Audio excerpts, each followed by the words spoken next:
эту волновчику. Аминь. Аминь.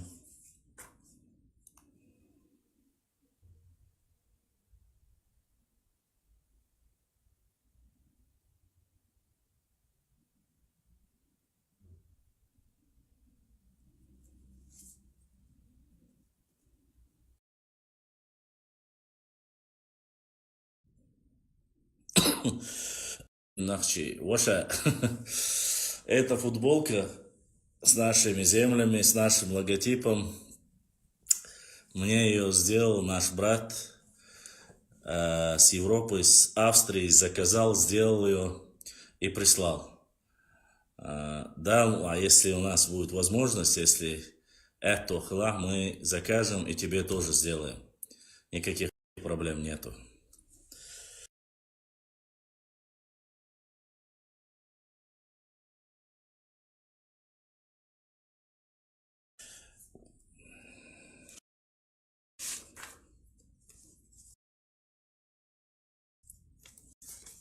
Будем на это, как говорится, надеяться.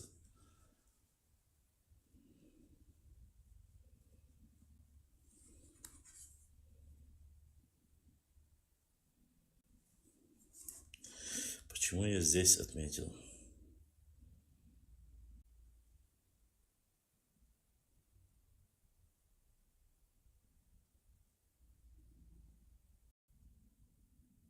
Вот, сегодняшняя тема у нас.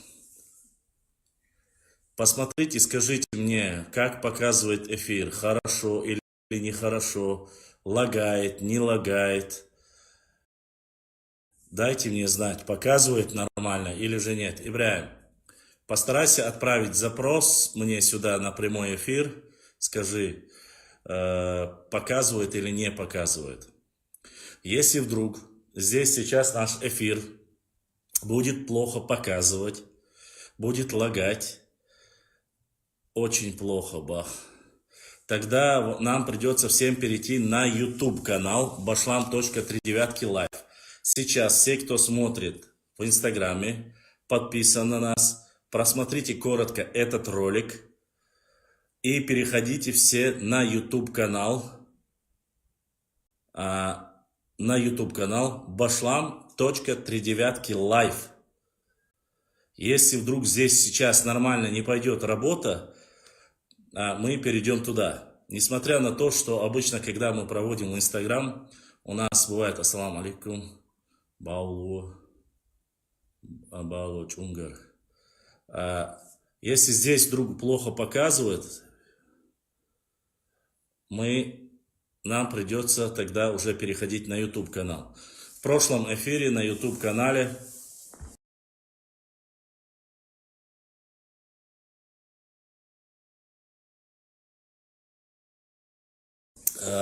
нас в прямом эфире смотрело одновременно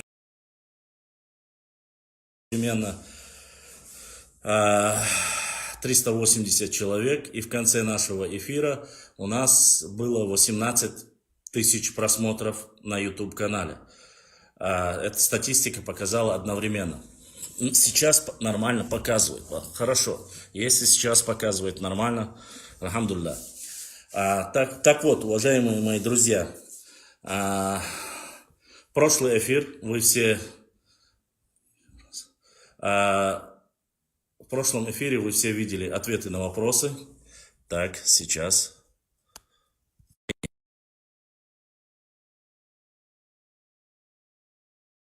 Ответы на вопросы, как со стороны нам писали, если мы являемся пророссийскими, вы видели, какие претензии к нам, или же мы являемся противороссийскими.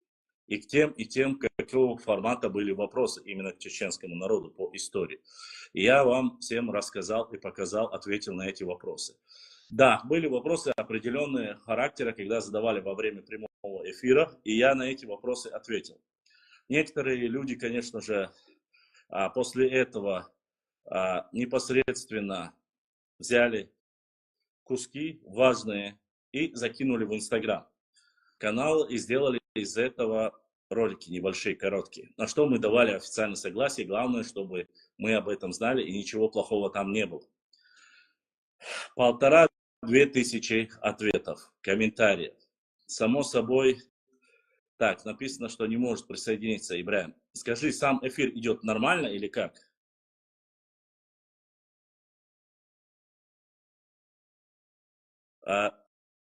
Ну, это нет. Само собой, мы-то про чеченский, а вообще мы говорим. Так вот, дайте мне знать, если показывает нормально. Так вот, многие вопросы, само собой, абсолютно не имели под собой никакого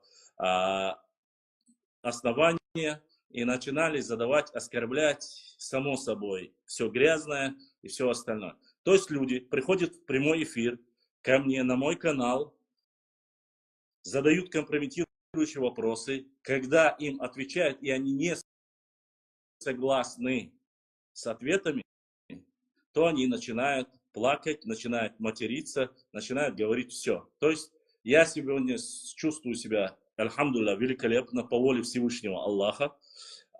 Это благодаря тем людям, которые непосредственно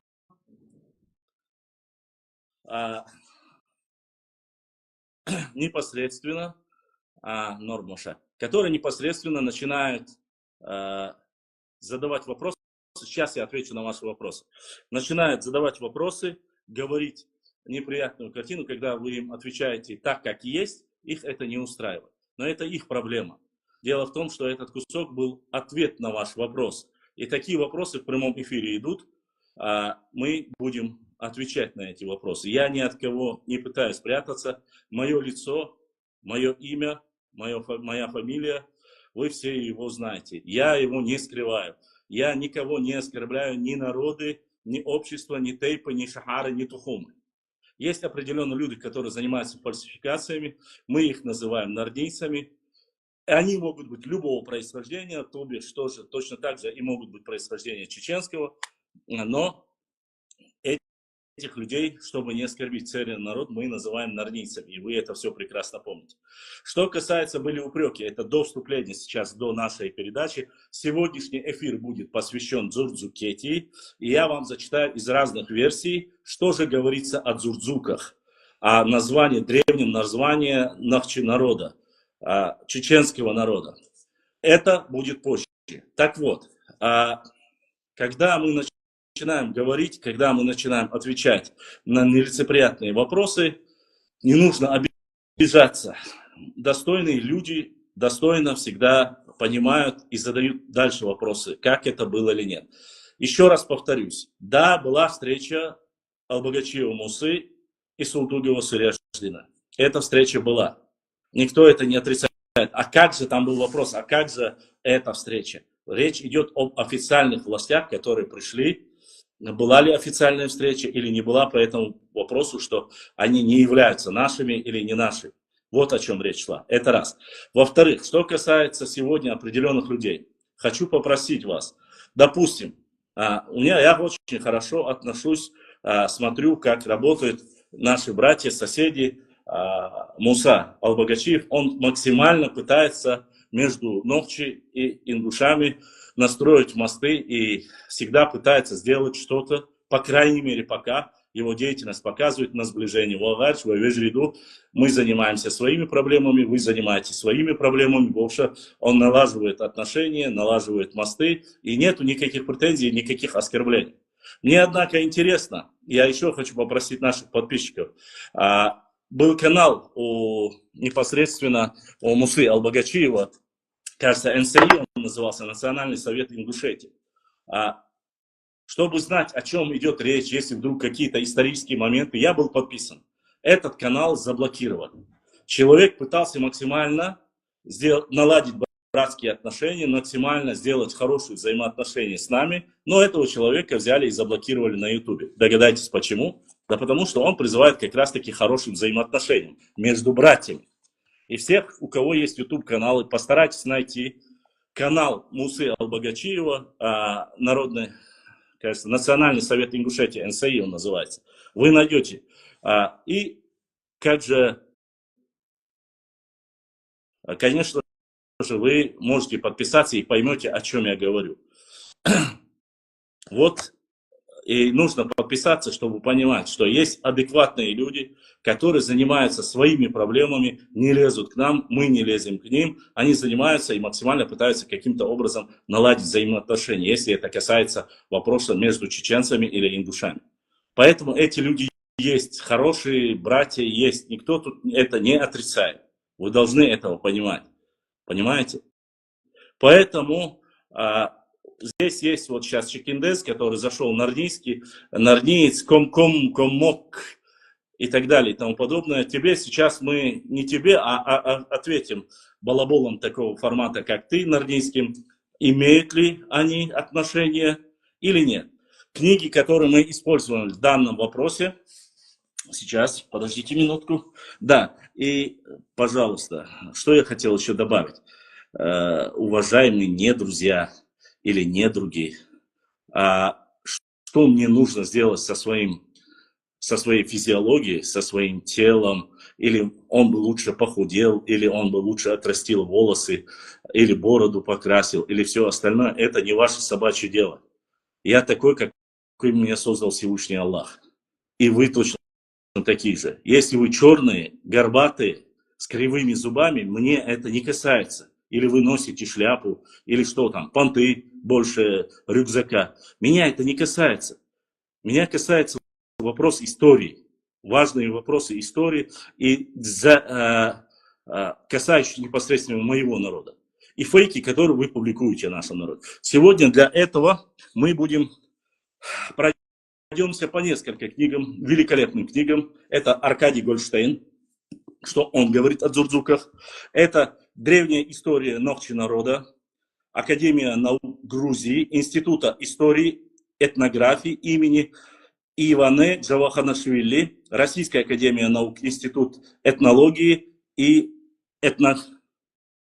этнологии и антропологии. Вот. Третье-первое тысячелетие до нашей эры. Вот такая великолепная книга, чтобы было понятно. Оттуда мы возьмем материалы. Точно так же, сейчас, минуточку, где же эта книга? Так, сейчас. Великолепная книга. Мы приведем вот такой источник. История, чеченские этнонимы, древность происхождения. Вот такой великолепный, такая работа нашего одного из любимых историков Хасана Бакаева.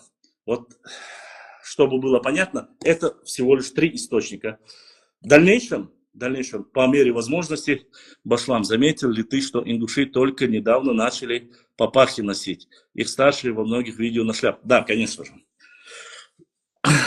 И я тебя не спрашиваю, решает книги или не решает. Мне мнение такого балабола, как ты, не интересно.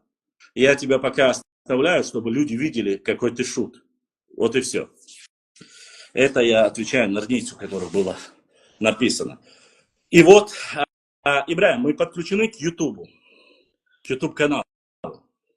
Да, и в прошлом эфире начали говорить о том, мол, ты бы лучше научился читать или пишут с ошибками. Я хочу, чтобы наши нордийские идиоты мне скинули скрины, мои подписчики, мои братья скинули скрин, якобы сделанный каким-то идиотом, извините, не в кавычках, а в прямом смысле идиотом и имбецилом. Дело в том, что статья написанная про кистов, статья, написанная про Саурмага, эта статья, она, кроме моих авторских вставок, где Нохчи я вставляю боковой дефис, эта статья была сохранена. Ее написал чеченец, кистинец, чистокровный кистинец, который проживает в Панкийском ущелье. То есть он попросил прощения в конце этого материала за его ошибки, поскольку он учился в Грузии, что он хорошо не знает русский язык. Я не стал исправлять эти ошибки. Там, где написано «адат» 2 буквы и так далее и тому подобное, я их не исправлял. Я отправил этот материал как есть, потому что это полевой материал. Его прислали мне, я его опубликовал, потому что есть подтверждение. То есть то, что говорят в Грузии кистинцы, и кистинцам говорят. То есть они закончили университеты в Грузии, то, что преподает там, это полностью совпадает. Да, были небольшие казусы касаемо Дзурджукетии и Кистетии.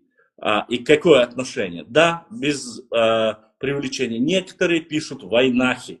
В основе своей, когда ты начинаешь говорить с этими людьми, начинаешь пояснять, если говорить сегодняшним темам, можно говорить спокойно, что чеченцы непосредственно. Один из лучших историков, краеведов, который открыл музей, ныне покойный Хасу Хангашвили, Далгешвали, он рассказывал очень хорошо о всей ситуации, которая есть, кого называют. Также произведение вашего Шевелла, кажется, если я не ошибаюсь, да? Про это, то есть все эти моменты есть видео, их можно показать, здесь никаких проблем нет. У нас есть подтверждение. Я еще раз прошу, мои братья и сестры, не слушайте конченых имбецилов, идиотов, которые занимаются, когда им больше не к чему прикопаться, они начинают лезть туда, куда им бы как бы закрыты давно. Если бы еще один вопрос касаемо по тематике нашей. О чтении. Когда начинают говорить, вот лучше бы он научился бы читать и так далее. Я бы, может быть, и прочел бы эти вопросы. Но если такие идиоты, как ваши норнийцы, пишут их с ошибками, мне трудно их читать. Я пытаюсь как-то, чтобы это правильно прочесть. Поэтому бывает небольшая проблема. И плюс ко всему, конечно же, когда ты ведешь 3 часа, 4 часа стримы, прямые эфиры по истории, я не говорю, что не бывает ошибок. Я не идеален. Но суть тут совсем не в этом. Я чистокровный нохчий. Как говорит моя мать, она, когда я говорю, мама, это слово так произносится, она говорит, что нохчию нам 50% скидка. Я не обязан знать все. Но это вообще как бы отступление риторическое, все же я довожу до вас. Итак, по поводу последнего эфира в пятнице, по вопросам, если у вас будут, если есть кто подписался, подписались, я знаю, очень многие ребята подписались, у нас были дебаты с ребятами, которые в основе своей с Европы, это представители нашего нового народа. Меня пригласили в телеграм-канал, где было до 200 человек, обсуждали разные чеченские тейпы, тухумы, происхождение и всю эту тематику, которую затрагивают. И с 10-11 вечера до 7 утра мы обсуждали различные вопросы. Я, конечно же, был немножко шокирован от того, что есть люди, которые многие вещи не понимают. Но и все же разговор был очень позитивным, было немножко смешно, были люди, которые вообще не в курсе этой тематики, или же катят волну некого войнахизма, не понимая. То есть были очень такие вопросы, которые я пытался объяснить, но люди даже не понимали, о чем суть. Но если мы один народ, то почему мы не должны позволять отдавать и так далее и тому подобное. Ну, короче, я думаю, что в дальнейшем поймете. Вот, и теперь мы начнем. Давайте так. Ибрахим, YouTube подключен у нас. Ассаламу алейкум, приболу везри, алейкум ассалам. Подключен ли у нас YouTube канал, Ибрахим, дай знать. И здесь был один вопрос, на который я сказал, отвечу. Грозный, Чечня, Башлам. Кто-то спросил у админа Сагалгайче, почему в эфир не выйдут чеченские и ингушские историки. Он сказал, что Азамат ответил, что по своей инициативе ничего не могут, сверху должна быть команда. Я за Азамата не могу отвечать, я не знаю, сказал ли это Азамат или нет. Азамата здесь нету. Если он зайдет, мы зададим ему этот вопрос. Это раз. Во-вторых, что касается встречи историков. Об этом говорилось. Великолепная книга, доказательства. Поскольку есть вопрос, мы ответим. Есть вот такая книга, которая запрещена нынче. Я слышал, не знаю, насколько достоверно. Есть такая книга, которая запрещена в соседнем регионе, Ингушетии. Эта книга называется «В поисках национальной идентичности». Она написана в 2012 году. Здесь ответы на многие вопросы, особенно по всем вопросам, которые нас упрекают. То есть очень актуальные и, главное, от людей, которые сами участвовали в многих процессах, особенно 90-х годов, 80-х, 90-х годов, по границам, по Суджинскому району, по чистоте крови и так далее. Так вот, чтобы было понятно, это сразу же ответ на ваш вопрос. Очень важный момент про прокламацию Борятинского, про границы. Здесь есть очень важная статья, прокламация Борятинского, я ее зачитывал в нашем эфире. То есть, как Борятинский говорил с чеченскими наибами уже в 1859 году, когда большая часть населения, воевавшие, были убиты, он пояснил и рассказал чеченцам, какие будут приняты решения, чтобы они отказались от войны. То есть там написано о границах и о пределах этих границ, и кому будут выдаваться, возвращаться земли, такие, какие они были, то есть в каких пределах 1836-1839 года, если чеченцы прекратят войну. Алейкум салам, 13-14 веках хильол в ногчи государственность чукис, выложи их. Один Симсир, другой Дзурзукети, а также выложили руководители этих государств. Но что 20 век. И что важно, я это уже выкладывал и буду выкладывать. Вежри, у меня очень большой объем работы и очень плохая техническая пока проблема, техническая поддержка. Так что все сделаем. Все зависит от того, кто и как сможет поддержать наш канал. Не все от меня зависит. Так вот, мусорное ведро мы выкинем вашу абадиевскую книгу «Эздил». Я сейчас вам зачитаю один документ. Я отвечаю этому человеку, который задал про Азамата Дышни и официальных историков. Сейчас я вам назову страницу и зачитаю. Страница 576, страница 577. Показываю вам два документа. Видите? Республика Ингушетия, Республика Чечня. И зачитываю вам, чтобы было понятно, кто согласен, а кто отказывается. И в чем причина. Так, сейчас я постараюсь вам его зачитать. Я мобил. Сижу на полу, сложновато бывает все. Директор, так, зачитаем сперва с нашего. Директора ГУ, Ингушский научно-исследовательский институт гуманитарных наук имени Чаха Ахриева, доктору филологических наук, профессору Давкильгову И.А.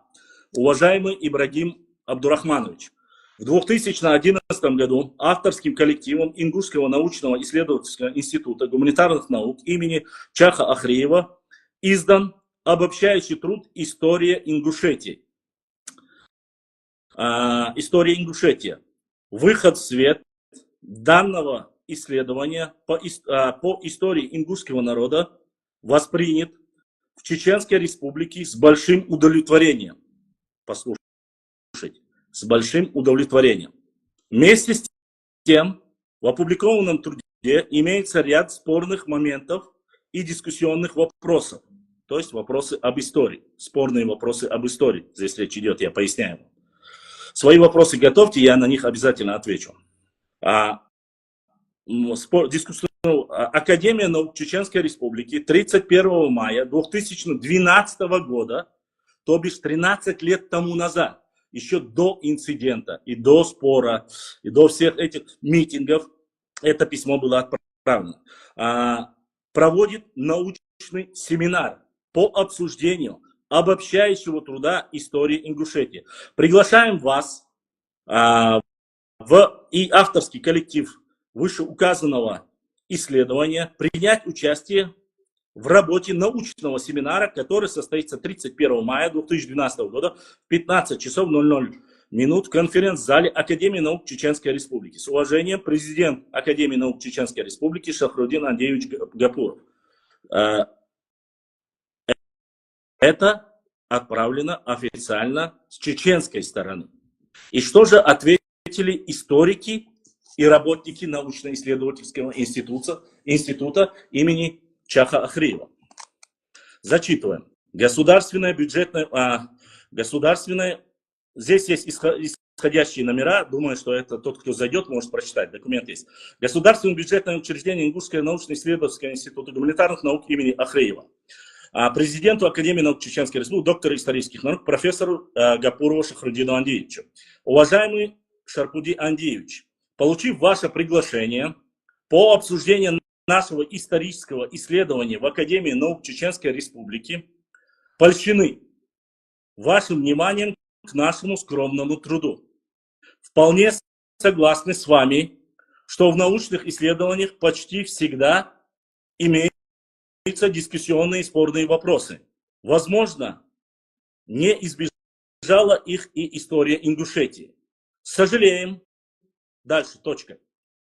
Сожалеем, но в силу объективных причин присутствовать в работе вашего семинара мы не сможем. Хотелось бы, чтобы на семинаре прозвучало осуждение статьи. Слушайте, вообще о чем идет речь. То есть здесь приглашают для обсуждения истории, каких-то спорных моментов по историческим вопросам. А этот человек продолжает. Хотелось бы, чтобы в семинаре прозвучало осуждение статьи, опубликованной в республиканской газете Чеченской Республики, Вести Республики, в котором содержится фактический призыв к вражде чеченцев и ингушей. Все замечания и предложения, которые возникнут в ходе работы семинара, при получении будут нами рассмотрены, что будет способствовать нашему научному сотрудничеству. С уважением, директор И.А. Дахтильгов. Что и требовалось доказать. Это документ 2012 года. Вот обе эти документы. Вот он и вот он. Эти люди были приглашены для обсуждения каких-то спорных вопросов. На что ответ вы увидели. Их пригласили на научный семинар для обсуждения данных вопросов. Это научные представители интеллигенции Чеченской Республики, это представители Ингушетии. Одни отправляют, приглашают, те отказываются, но просят рассмотреть в данной конференции статью из республиканской газеты. Причем тут республиканская газета и история Ингушетии. Если бы они сказали бы, вот у вас есть книга, вот она, история Чечни. Мы просим рассмотреть в этой книге, есть спорные вопросы, рассмотреть их. Но даже для этого, чтобы рассмотреть вот эту историю Чечни, должна быть дискуссия. Должны приехать и присутствовать обе стороны. Но люди отказываются приезжать, находя причину, что есть какая-то статья в республиканской газете, которая якобы призывает к вражде. Сколько процентов на сегодняшний день читают газеты как таковой? Да и там, в Ингушетии, и в Чечне. Вы знаете, сейчас все интернет-ресурсы, все сидят в социальных сетях, здесь смотрят ролики, здесь читают, здесь наблюдают за видеороликами, и все происходит в онлайн-режиме. То есть каждый человек может зайти и в онлайн-режиме прочитать любую свежую новость. Опубликованную в том же числе и Академия наук Чеченской Республики или Академия НИИ, допустим, Республики Ингушетия. Приглашение отправили и получили отказ. Как вы думаете, Азамат или кто-либо, вот эти разговоры о том, что должна быть инициатива сверху, это типа, что руководство Чеченской Республики не предлагает такую... Руководство Чеченской Республики не должно и не делает, не навязывает Академии наук, с кем им встречаться и что им обсуждать. Это инициатива Академии наук Чеченской Республики. Они вправе сами отправить, пригласить и рассказать об этом.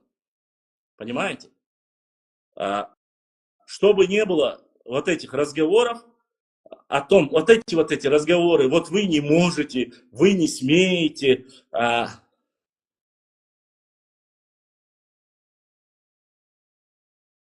смотрим.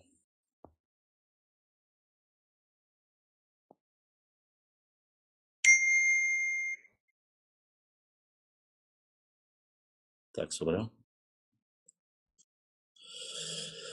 Сейчас. Мне нужен сам текст из... Теперь, после этого были выступления различного рода Бузартановщины, Абадиевщины, Кадзоевщины. И мы помним резкий 2018 год. видим вот эти все перепалки, митинги и все остальное. Ладно, что говорит Академия наук Чеченской Республики? Прошло 7 лет, и после этого цитирую слова. Мы, чеченские историки, этнографы, культурологи, философы, готовы к научному диалогу с ингушскими коллегами с обязательным соблюдением научного и горского этикета. Разумеется, в чем-то наши... Что делаешь? Так, коллегами обсуждение научного и горского этикета. Точка. Разумеется, в чем-то наши мнения могут не совпадать, но в научном споре рождается истина. Но мы никогда не достигнем согласия, если будут разговаривать языком лжи, искажения исторических фактов, событий. Мы прекрасно осознаем, что подавляющее большинство ингушей не приветствует эти античеченские пасквили. В надежде положить начало подлинной научной дискуссии в этногенезе нахчийских народов, публикуем статью доктора исторических наук профессора Шарпуди Гапурова. Академия наук приглашает Бурзуртанову и других историков для обсуждения данного вопроса. Приехали? Не приехали. Будь это на нейтральной территории, будь это на нашей территории, с нашей стороны были все условия. Что касается, это на официальном сайте Академии наук Чеченской Республики, вы можете прочитать. Что касается блогеров. Мне часто задают эти вопросы блогеры, наши достойные братья. Вот мы считаем, что этот спор бы закончился, если бы нормальные историки, блогеры поговорили бы между собой и так далее. Мы поднимали этот вопрос, кажется, в 2019 или 2020 году. Приглашали, кто приедет, кто не приедет, давайте на... Все закончилось, бла-бла-бла-бла-бла, бла-бла-бла, мы встретимся, мы поговорим, никто не встретился, никто не поговорил, потому что никто не уполномочил. А люди, которые приехали, были уполномочены. Эти 3 человека, это 3 общественника. Муса Зурабов, который приехал, не смог доказать ни одного факта перед председателем парламента, который на тот период занимался этим вопросом. Албагачиев Муса, Сереждин Султыгов. Когда они приехали и запостили полное видео, выкладывали, мы видели злобные комментарии. Кто вас уполномочил, какого черта вы туда поехали, и вся грязь, и все остальное. Хотя, по крайней мере, Муса Албагачиев пытался наладить мосты и понять, кто в чем прав, кто виноват. Ни на один документ, ни на один вопрос не было ответа. Документы полностью подтверждали абсолютную точность и верность того пути, который по демаркации границы была на стороне ночи народа. Ничего лишнего. И плюс ко всему этому, в конце, по братским взаимоотношениям, по этическому кодексу, по братству, оставили спорные территории, которые с 1990-х годов, 92-94 годов, которые временно не выстраивали границы между Джахаром Дудаевым и Русланом Аушем соглашения по границе, оставившие это соглашение по спорному Сунжинскому, части Малгобекскому району, оставили за Республикой Ингушетия, поскольку у них и так мало земелья, проблемы с пригородным районом и все остальное. Хотя все документы, все обоснование, юридически, все было на стороне чеченцев. Именно поэтому глава Чеченской Республики, когда после этого высказывались какие-то норницы по поводу стравливания между собой чеченцев и ингушей, говорил и высказывался, вы все это видео видели, он сказал, послушайте, если вы не прекратите заниматься данными фальсификацией, данными вопросами спорными, у нас есть полностью юридическое обоснование, чтобы вернуть эти земли. Он предупредил, как раз кажется, на природе, а не в Галанчевском районе. Он сделал это интервью. Данное интервью, оно тоже точно так же есть. Поэтому эти вопросы, они есть в Ютубе, они есть на официальном статусе. Никакой Путин, никто либо другой, вот он уйдет, придет, обвиняет, причем обвиняет нынешнего существующего президента. А разве не вы подавали, когда был тот же председатель правительства, был в то время Владимир Владимирович Путин, вы подавали на заповедник Эрзи, чтобы земли чеченские были приглашены, отправили, чтобы включили спорную, то есть горную часть, которая была украдена в 2009 году, отправили Путину, чтобы он подписал, и эти земли входили в национальный заповедник Республики Ингушетия, то есть в Эрзи. зная, что эти земли принадлежат чеченскому народу, и что они всегда относились к чеченской территории. Вот о чем идет речь. Понимаете, Бяхмубилович?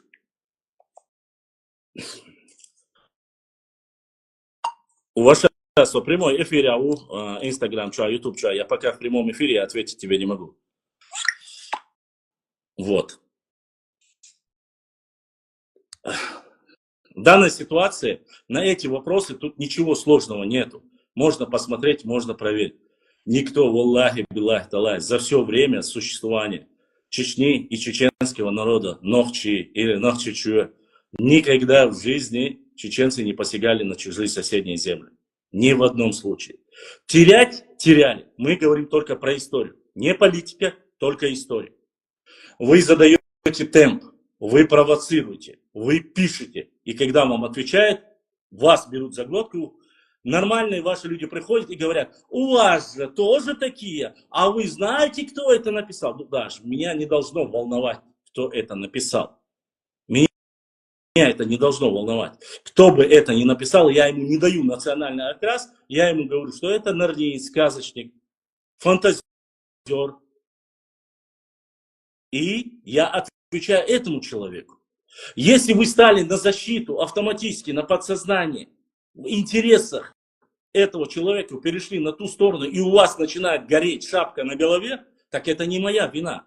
Вы говорите, что он не ваш, но вы защищаете его позицию в историческом плане и той лжи, которую он льет на нас.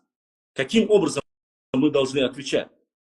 Вы дотошно изучаете каждую статью мою, которую я публикую, где запятое неправильно поставил, какие взаимоотношения у нас были с кумыками, кто граничил кумыки с черкесами или чеченцы с черкесами граничат с кумыками. Вам какое дело? Претензии должны предъявлять по данному вопросу, кумыки должны мне предъявить. Или наши братья-адыги должны предъявить. Но ваше какое дело, вы какое отношение имеете к адыгам или к кумыкам? Никакого. А значит, вы занимаетесь разжиганием. Я всегда в своем эфире говорил и говорю, незнание закона не освобождает от ответственности. Не занимайтесь подстрекательством, не занимайтесь разжиганием межнациональной розни. Это непосредственно исторический паблик. Здесь обсуждается история. Если вы заходите и говорите про историю, тогда будьте любезны. Освободился.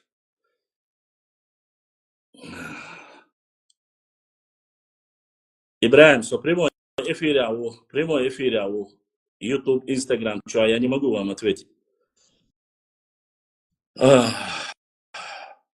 И мы всегда говорим, почему? Потому что достойных братьев, кто бы он ни был, любой национальности, любой житель Кавказа, мы отвечаем ему, не впрягайтесь за тех, кто лжет, не впрягайтесь за тех, кто обманывает. Не надо за них впрягаться и становиться их адвокатами. Понимаете? Вот о чем идет речь. Что касается Дзурдукети и Кистети, до начала зачитаю. И обязательно я вам прочитаю, тем, кто не знает, первый пункт Конституции Чеченской Республики. А у меня была такая дискуссия, зачем ты поставил, у тебя, походу, проблема какая-то с Хизиром Рая, или кто он у тебя там.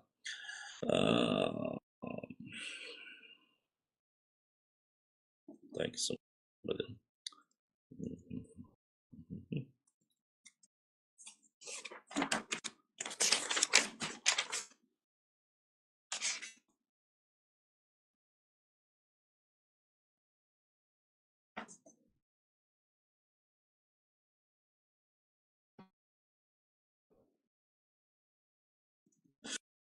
зачитаю вам статью потом по Дзурдукете и Кистете.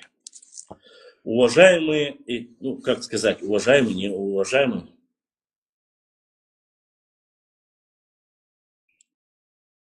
нордийцы и достойные люди, которые подписаны на мой канал в Ютубе, в Инстаграм. Я надеюсь, что вы сейчас то, что я скажу, запомните и просто математически математически сами подсчитайте. Это очень важно, и это очень нужно. Сейчас я постараюсь. Это очень важный момент.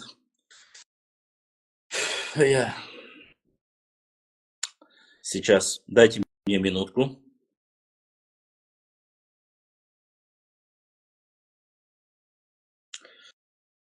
Статья, вот эта статья, которая была опубликована, кем я скажу. Вам нужно знать элементарную математику. Я думаю, вы умеете считать, по крайней мере, деньги. Все умеют считать. Поэтому я попрошу сейчас буквально 5 минут, чтобы вы заострили внимание, не писали комментарии, запомнили простую вещь. Упоминание Дзурдзукети по разным источникам идет с 1 века нашей эры. 1 век нашей эры – это, то есть, с рождения Христа. 2025 лет тому назад было упоминание Дзурдзуки. Те люди, которые оспаривают с нами, что Нохчи являются дзурдзуками, что это неправда, я хочу довести, что по официальным данным Академии наук Чеченской Республики, Клёсова и всех остальных, чеченцы являются автохтонным народом, Нохчи народ является автохтонным народом. Он проживает на этих землях 10, 7, 5 тысяч лет на этих землях. Это официальная точка зрения ученых. Если вы не согласны, вы можете подать и посмотреть, насколько это достоверно или нет. Или опровергнуть, что это неправда. Раз.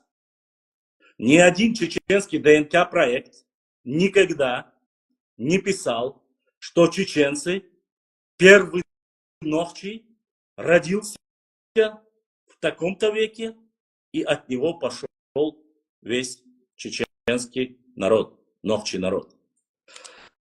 А теперь, чтобы вы понимали, о чем я веду речь, хочу еще раз напомнить. Дзурдзуки, 1 век с Рождества. Есть там до нашей эры даты появления термина дзурдзуки.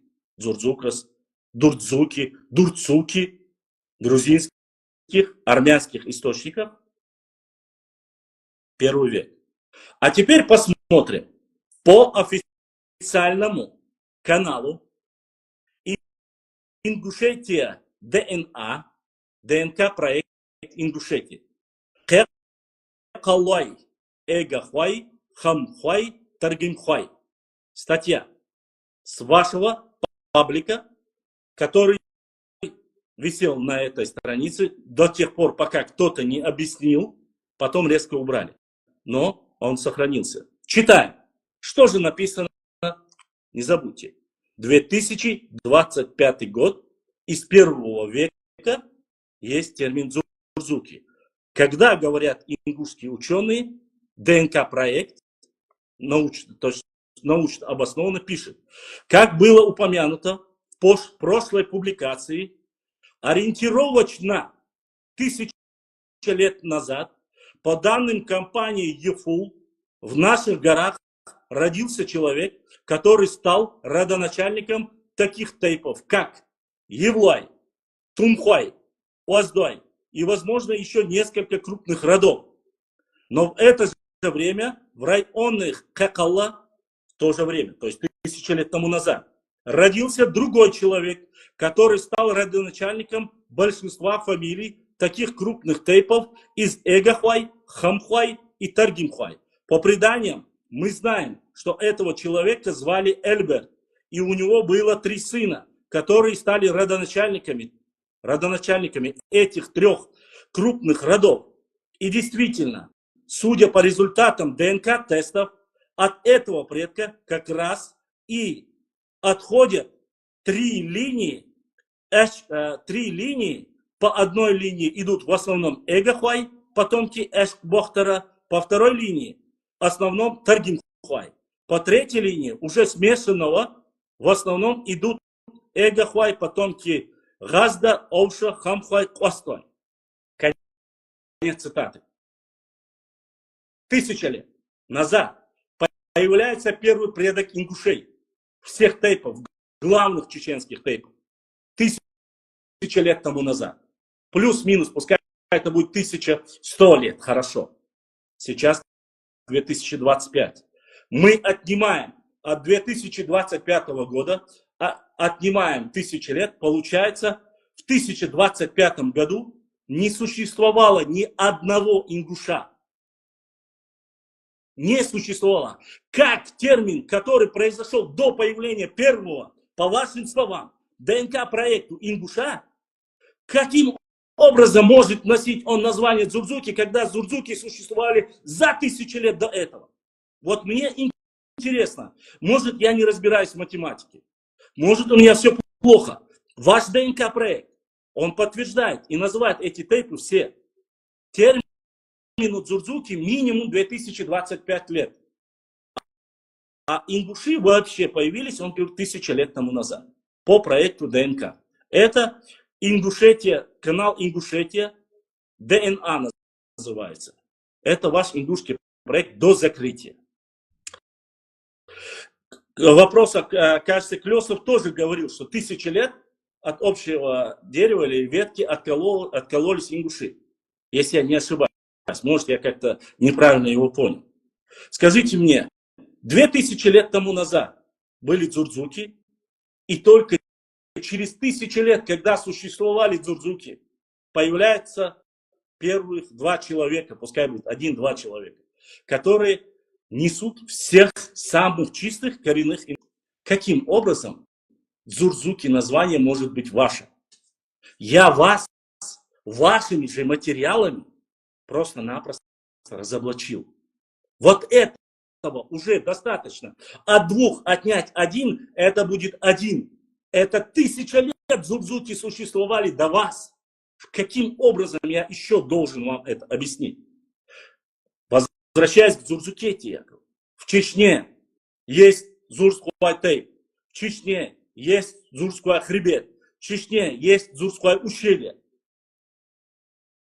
в Чечне есть Зурское село, аул. Все это в Чечне есть. Должен архивный документ, фактаж, мои. И не надо материться, не надо оскорбляться, я вам зачитываю. Но, несмотря на все это, хочу здесь сделать интонацию. Несмотря на все это, я утверждаю о том, что на самом деле ингуши и мы один народ. И термин дзурзуки ингуши тоже могут приписывать к себе. И могут сказать, что это мы тоже являемся ими. Это не будет ложью, потому что мы были одним народом. Но говорить, что чеченцы не имеют отношения к дзурзукам, а мы дзурзуки, а вы сброд, сборная солянка, тогда, извините, я вам показал элементарные вещи. Я назвал это статья Ингушетия. Нравится 125 человек, лайкнули это. Там 53 комментария под ним. Это все ингушский ДНК проект на инстаграм-канале. Кто хочет, если он не убрал еще, может посмотреть. Я вам его зачитал. И пояснил. Ну ладно, Башлам нехороший. Да, кстати, это мое имя, Башлам. Это название канала и мое имя. Поскольку оно больше, чем мое имя, относится к именам нахчийского народа, я назвал паблик поэтому. А теперь посмотрим, что об этом говорят ученые. Что об этом говорят ученые? Готовьте свои вопросы, если у вас таковые есть. Смотрим. Так. В этой книге. Так, освободилось.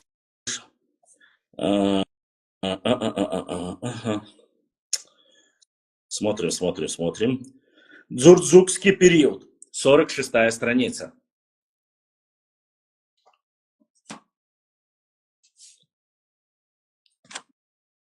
Прочитаем из официальных документов.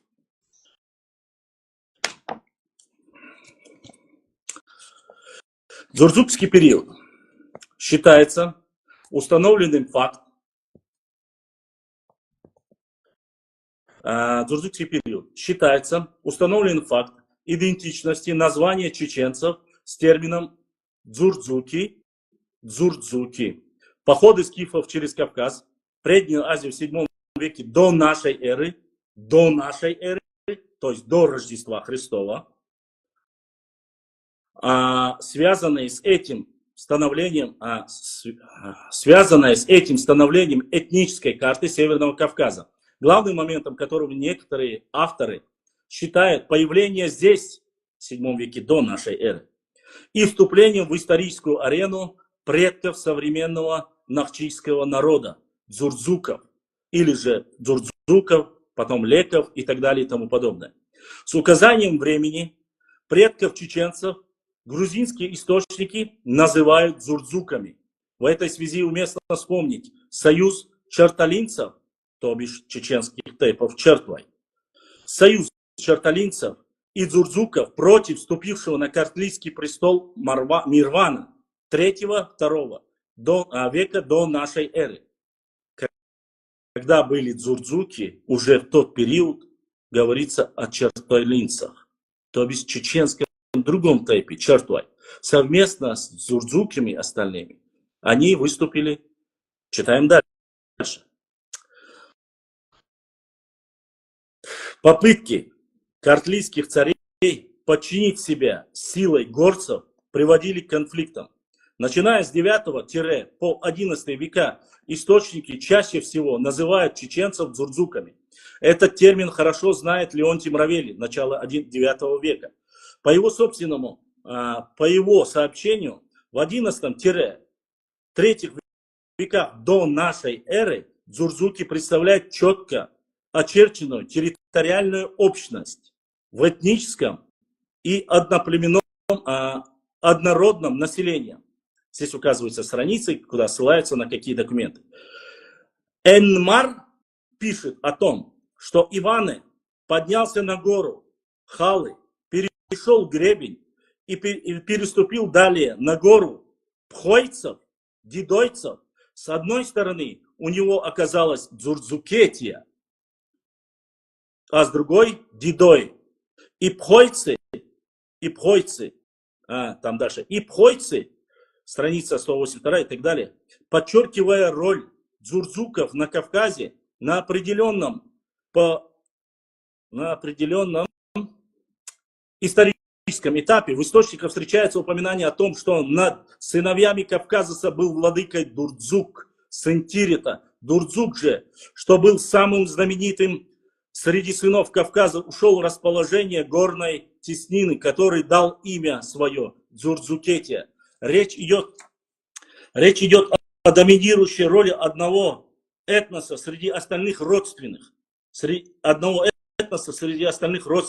племен и определенном историческом этапе. В данном случае особо следует подчеркнуть родственные отношения картвельских и нахчийских племен в историческом прошлом. Без учета этого фактора этническая карта Древнего Кавказа будет неполноценной. Доказательство родства этнонимов дзурцуков и дзандаквай, дзурцквай и дзандаквай, также топонимов Дзурцукетии и Дзандака, Дзандквай-Арии нами уже констатированы в специальной научной работе и в 3 главе данного исследования.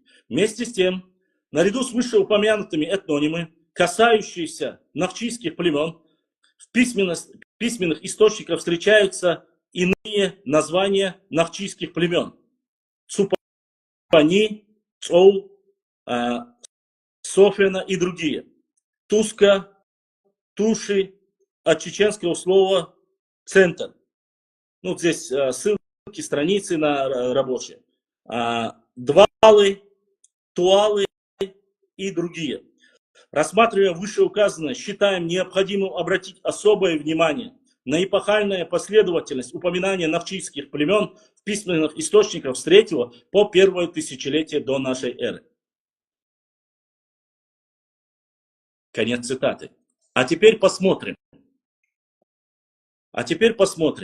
кто же эти документы, эти научные работы стал рецензентом и полностью одобрил данную работу. Кто же это был? Смотрим. Рецензенты: доктор исторических наук Академии Г. Миликашвили, доктор исторических наук Академии Г. Георгадзе, доктор исторических наук, член Академии, член корреспонденции Академии наук Грузии К. Пицхалаури, доктор исторических наук Г. Гасвиани, доктор филологических наук К. Черлашвили, доктор исторических наук, член корреспонденции Российской Академии наук С. Аратюнов, доктор исторических наук А. Терпетросян, доктор исторических наук С. Чишко, доктор исторических наук Джамирзаев С.М. Вам достаточно того, чтобы сказать, являются ли чеченцы потомками дзурдзуков?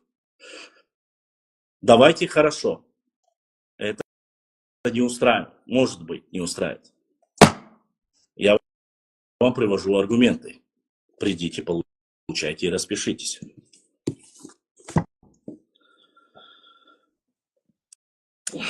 Гольштейн.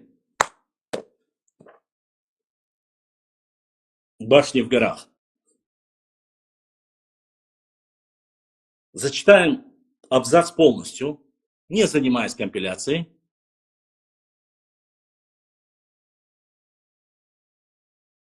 Дальше смотрим.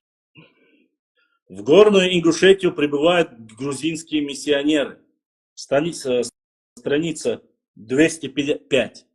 В Горную Ингушетию прибывают грузинские миссионеры. Здесь строятся христианские храмы грузинами. В грузинских аналах появляется упоминание о дзурдзуках и глигвах. Дзурдзуки чеченцы, глигвы ингуши. Страница 205. В горах Чечни. Гольштейн. А.Н. Гольштейн. Аркадий Гольштейн. Книга издана в 1977 году.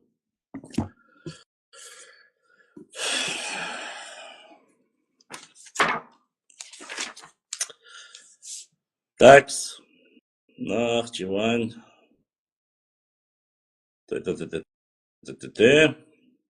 Дзурдзуки, бунтарки. Страница 138. Сарматы Дзурдзуки. Дзурдзуки при Черноморье. Начинается с 138 страницы. Великолепная работа Хасана Бакаева.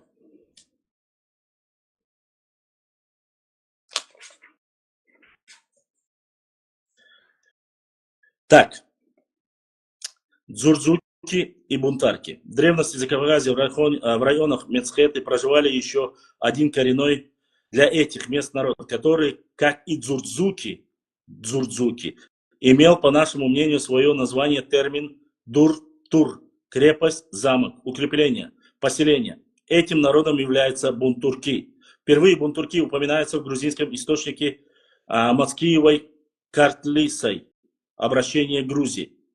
И так далее, которые написано очень много.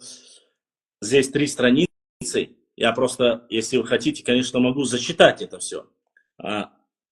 Смотрим, на кого делает ссылки Хасан Бакаев по теме бунтурки, дзурдзуки и бунтурки. Обращение Грузии. Перевод с древнегрузинского. Такашвили.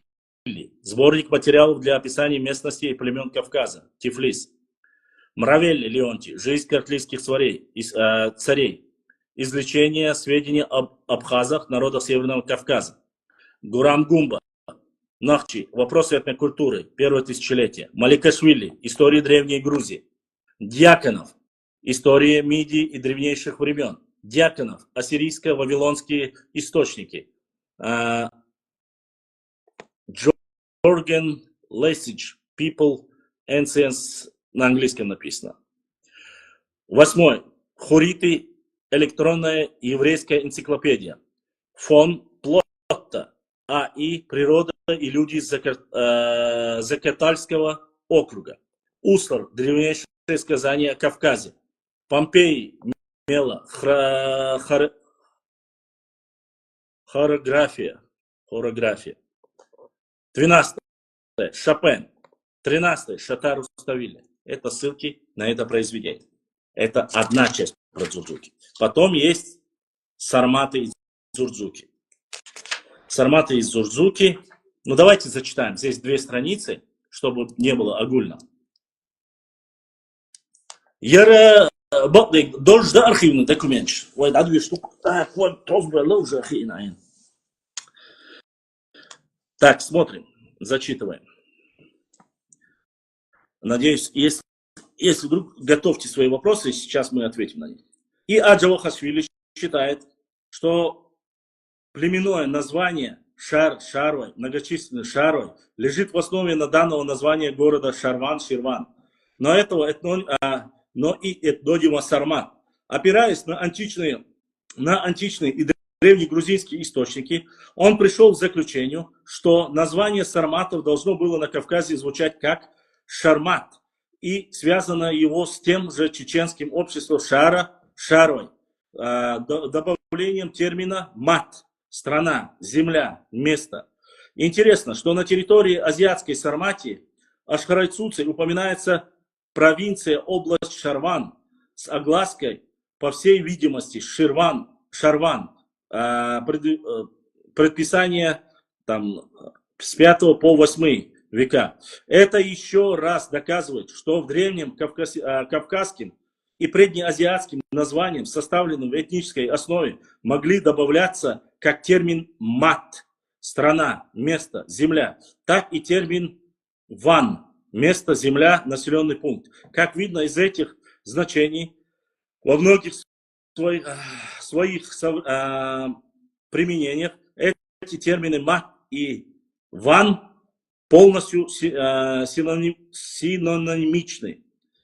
Если использовать и свидетельства древних авторов сарматы или их значение, часть по данному, действительно является конгломератом коренных кавказских народов и племен. Так, описывая сарматов, Страбон оставил на следующее свидетельство, это же Диоскорида является началом перешейка между Каспийским морем и Понтом, в общем, торговым центром для живущих выше соседних народностей. Во всяком случае, этот город собирается 70 народностей. Согласно другим, которые вовсе не заботятся о действительности, даже не заботятся о действительности даже 300. Все они говорят на разных языках, так как живут врознь, замкнуто в силу своей замкнутости и дикости. Большинство из них это сарматы, но все они кавказцы, Страбон. Как видно из данного описания, Страбон, который посещал Кавказ и по всей видимости был знаком с этническим составом местности, населения, выделяет сарматов как самый крупный среди 70 кавказских племенных этносов. Иными словами, сарматы коренной кавказский народ, который во времена Страбона, вторая половина 1 века до нашей эры, первая половина века нашей эры, превышал численность остальные народы, регионы, учитывая, что древнегрузинские летописи, свидетельствуют о том, что родоначальникам древнейших нарчийцев Кавказу принадлежали земли от реки Ламеки, Терека, до пределов Кавказа на западе. Наличие среди кавказцев, сарматов, определенного нарчийского этнического элемента весьма вероятно. Заметим, что в Ахушти-Багратионе в географии Грузии упоминают, что Ламеки это Терек, а пределы Кавказа на западе достигают восточного побережья Черного Понтийского моря. Более определенно связывают чеченцев-навчийцев с сарматами академик Кекелидзе, исследовав источники генеалогической таблицы жизни картлийских царей. Кекелидзе пришел к выводу, что кавказианам, нахчийцам, у Леонтия Мравели соответствуют сарматы, савраматы. Что касается древнеармянской версии жизни картлийских царей, то в ней к сарматам добавляются также аланы. Иными словами, кавказиане, предки нахчийцев, при сопоставлении различными историческими источниками оказываются тождественными к сарматам, так и аланам. Это мнение нашло поддержку также у грузинского историка Цулая и его комментарии к жизни картлийских царей Леонтия Мравели. Продолжая исследования в этой области, мы сталкиваемся с любопытным обстоятельством Анания Ширакадзе, которому приписывается авторство Ашхарайцуца. Был выходцем из области Ширак и одновременно с этим уроженцем города Ширакован. Отсюда и его прозвище Ширакадзе или же реже Шираковинцы. Известно, что область Ширак в Армении, Кавказской Албании, Предней Азии были известны 3 области. Таким названием получило свое наименование от сираков, одного из сарматских племен. Говоря об этом племени, Виноградов, Умаров отмечали, этнический состав Сиракского союза имеет далеко неясный, однако считается, что он включил как сарматские, так и аборигенные кавказские племена. Эти же авторы далее выявляются среди сираков явных нахчийских этнических элементов. Нахчийский элемент с названием кантики, который происходит от чеченского слова кант, сын, юноша, парень, молодец. С учетом этого обстоятельства вряд ли стоит удивляться тому, что мы то и дело наталкиваемся в закавказских, преднеазиатских областях Ширак и Наширкиран, Новый Ширакан, топонимы, в том числе Нахичеван, явно связанные с чеченскими нахчийцами. Дальше. По мнению Вахушти Багратиони, вся горная страна между Каспийскими и Черными морями подчинила свое название. Вот. Дальше сейчас прочитаю. По мнению Вахушти Багратиони, горная страна между Каспийскими и Черными морями получила свое название по имени родоначальника древнейших нахчийцев Кавказаса. Вахушти Багратиони вслед за Леонтием Мравели отмечает, что после нашествия хазар на Кавказ среди кавказян уцелел лишь Дзурдзукас Сентирита, превосходящий из потомков Кавказаса. На что касается других потомков кавказцев, живших в западе от источника Арагви, то они, как пишет грузинский историк, были уничтожены хазарами. О широком расследовании древних нахчийских Кавказов свидетельствует также историк Давид Багратиони, последователь родственных царевичу Вахушти, который отмечает, что Зурдзукети во времена первого грузинского царя Парнаваза, точнее Парнаваза IV-3 века до нашей эры, располагалась в Колхидской провинции и на том месте, где позже появляется Сванетия. Вахушти Багратиони, описывая эпоху второго царя Грузии Саурмага, 234-159 года до нашей эры, также отмечает, что само название Сванети появилось с момента заселения этого региона нахчийцами-дзурдзуками. Он пишет, некогда население не вмещалось в Дзурдзукете, и царь Саурмаг переслал их в местность Савани, после чего его назвали Сванети. Судя по толковому словарю грузинского языка, Саванис означает жилище,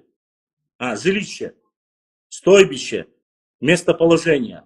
Возможно, в этом топониме Савани, Саванис присутствует компонент ван, местоположение, поселение, страна и провинция, о котором говорилось выше. Ну, и так далее, и тому подобное. Дальше зачитывать думаю. Кто же над этой работой работал? Джавахашвили, армянская география VII века, Мравелли, Вахушти Багратиони, Кикалидзе, православная энциклопедия, Габибейли, Виноградов, Багратиони Давид, Вахушти Багратиони, толковый словарь грузинского языка, Макалатия. Дальше есть Дзурджукетия и Причерноморье. Но данную работу, у кого есть, может зачитать и посмотреть. И последняя ссылка. Зачитывать я не буду. Но вы знаете по...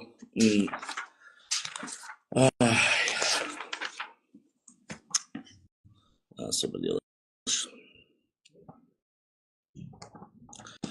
Ладно, если коротко сказать, чтобы было понятно. Абхазский. Смотрим. Институт, доктор исторических наук, профессор Академии наук Абхазии, Ачугба, Яуз Ахмадов, Цвинари и Гурам Гумба. Все доктора, все ученые. Книга называется «Нахчи. Вопросы этнокультурной истории. Первое тысячелетие до нашей эры». Гурам Гумба. Но на него ссылку делал и о Дзурдзуках делал и Хасан Бакаев. Зачитывать, думаю, нету никакого смысла. Я надеюсь, чтобы было понятно. Это вам зачитал. Теперь я готов ответить на наши вопросы. Конечно же, уважаемые мои друзья, если вы хотите, чтобы мы не верили никому, сейчас, если вы не верите никому из перечисленных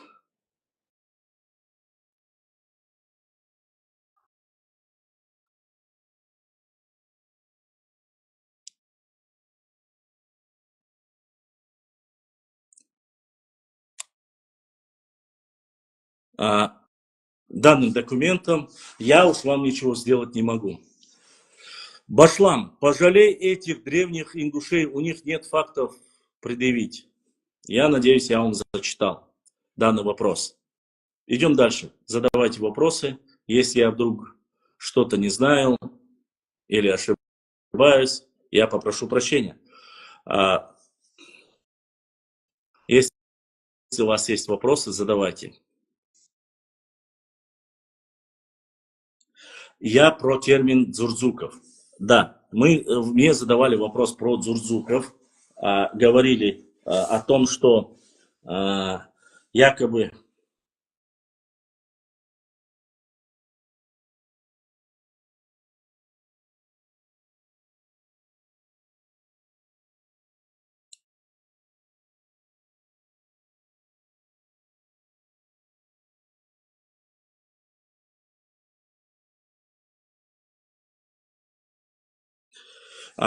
здесь мне задавали вопросы, что касается кистов и все остальное.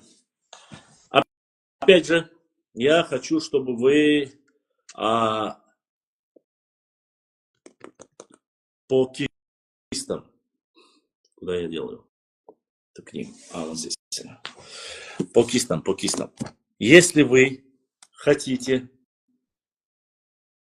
узнать что-либо по вопросу кистов, по вопросу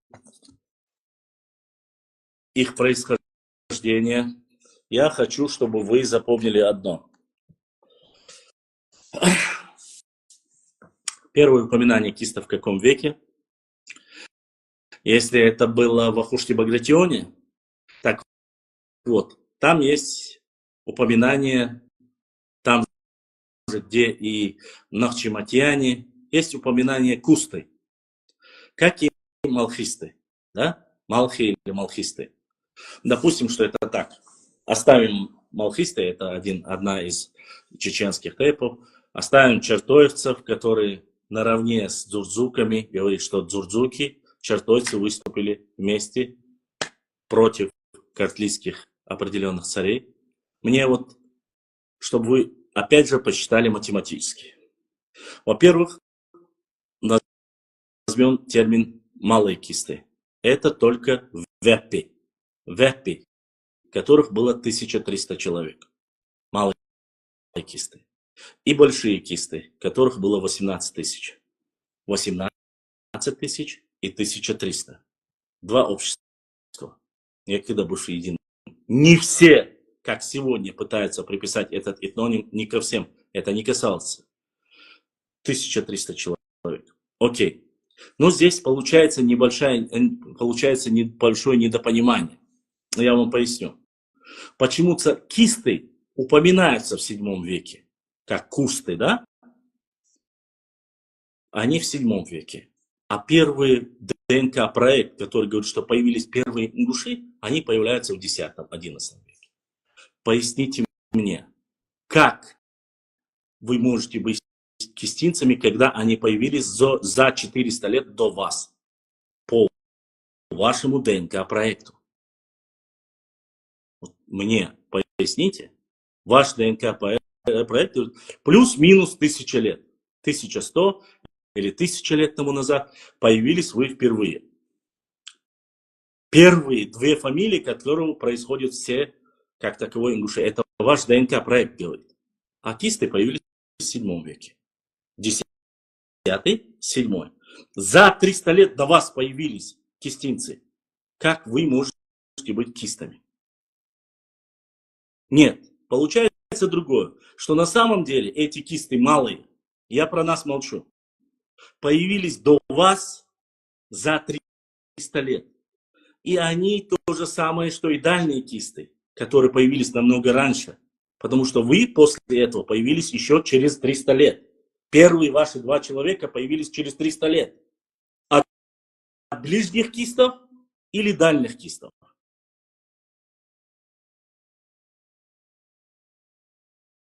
Понимаете? Я же вам спросил, не трогайте, вонять не будет. Это элементарная логика и математика. Если вы полностью подтверждаете, что ДНК проект, что ДНК это точная наука, как и естественная точная наука, как и математика, тогда получается у вас каким-то образом не совпадает. Может, я ошибаюсь? Я чисто по истории говорю. Вот вы снизу написали, что Комком, или как его назвать, он написал, что ни дзурдзуки, ни кисты не упоминаются. Глигву вообще упоминается позже, там ближе к 18 веку. И считается, что на атлас, на карте его занес впервые Вахушти Багратиони. Это вообще поздняя история. Но сам даже Хасу Хангашвили, коренной кистинец, этнический кистинец, говорит, что Вильгуа и Галгай, даже это не является одним и тем же. Ну да ладно, оставим этот момент. Вот почему так получается? Почему у тебя ненависть к ингушам? Валлахи, биллахи, таллахи, Зелимхан Ивлоев. У меня нету ненависти к ингушам. Клянусь Аллахом, нету. Дели нету. У меня ненависти ни к какому народу. Я просто вам отвечаю на факты и на ваши вопросы. Здесь же вы пишете, у меня снизу, вот я зачитал твой вопрос, я тебе отвечаю. Мне задают вопрос, я отвечаю по истории. Мне сказали, что чеченцы не относятся к дзурдзукам, чеченцы не имеют отношения к дзурдзукам и кистам. Что это не ваше название. Я отвечаю на этот вопрос. Я вам привел 4 книги, десятки ученых, не чеченских в основном, 99%, 2 фамилии, 3 фамилии чеченские. Это Бакаев, Ахмадов и Джамирзаев. Остальные все это грузинские, армянские, еврейские, точно так же и украинские, и российские ученые. Вот здесь это указывается. И ваш ДНК-проект. Я прочел, я ответил. И плюс еще одно. Но, как я сказал и про Дзурзукети. Являются ли ингуши кистами? Являются. Они кистинцы? Да, они кистинцы. Знаете почему? Потому что и новчи, и ингуши – это один народ. В древности мы были одним народом. Потом в 17 веке разошлись. И одни пытаются вырвать у других, сказать, что это не было вашего названия. А эти говорят, послушайте, ну вы не можете такого сказать. Вас в природе не было, когда этот термин был. А вы и мы были одним единым целым. Вот весь спор и сыр-бор.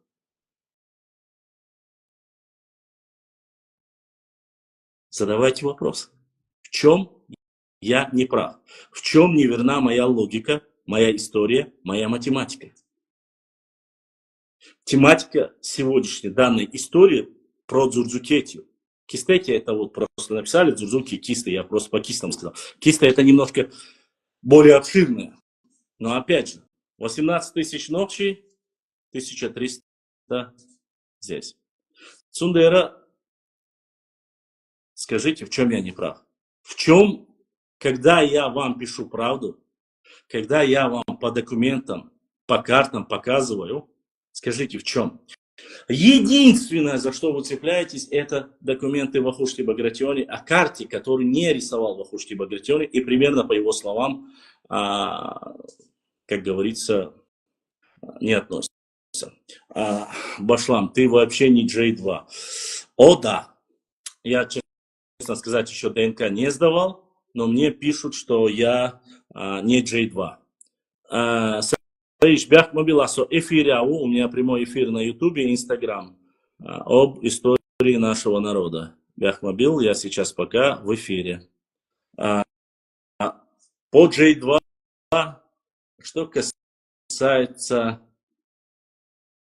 J2, это, конечно, интересная тема. Это ДНК-проект. По ДНК-проекту я вам сегодня прошелся. И благо это написали не чеченцы. Это хорошо. Ну, есть еще и Клесов. Я могу взять и данные от Клесова. Башлам, Ибраим, про видео не забудьте. Видео я опубликую. Это и мне в эфире задали и сказали, являемся ли мы государством и государственный язык чеченского народа. Вот такая конституция. Чеченский язык. Вот чеченская конституция. Первая статья Конституции. Башлам, астахаз видео я это нагон, если что. Хорошо. Чеченская республика.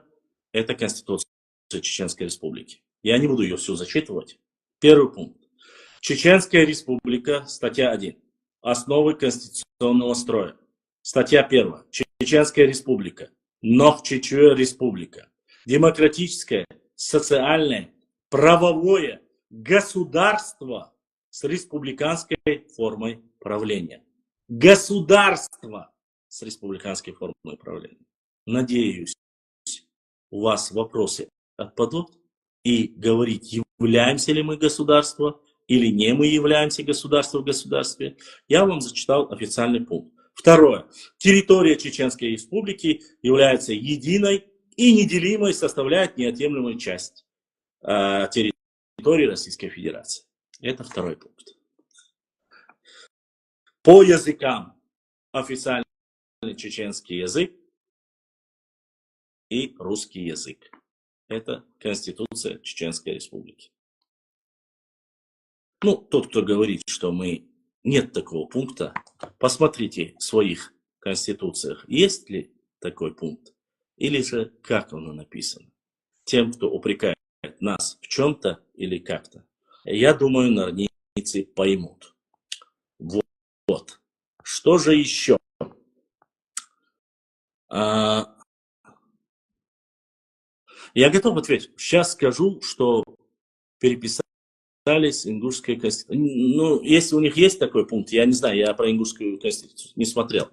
Да, что касается подтверждения или нет, я вам в прошлый раз хотел показать, но не получилось у меня показать. Да, кстати, если кто-то начнет говорить, что жизнь картлейских царей, Леонтия Мравелия, что такого на самом деле нету, прошу любить и жаловать. Жизнь картлейских царей.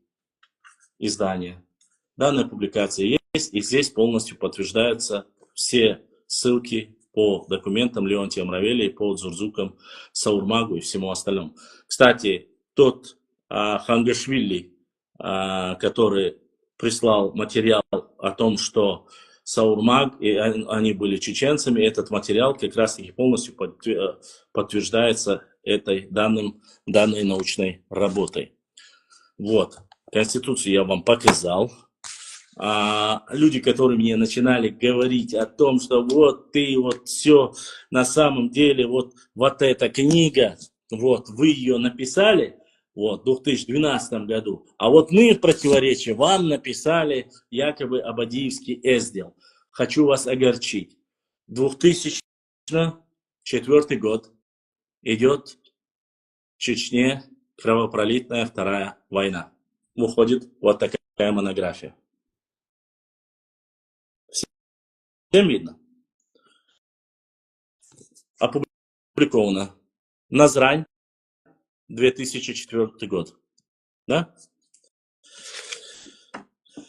Центр социальных исследований. Назрань.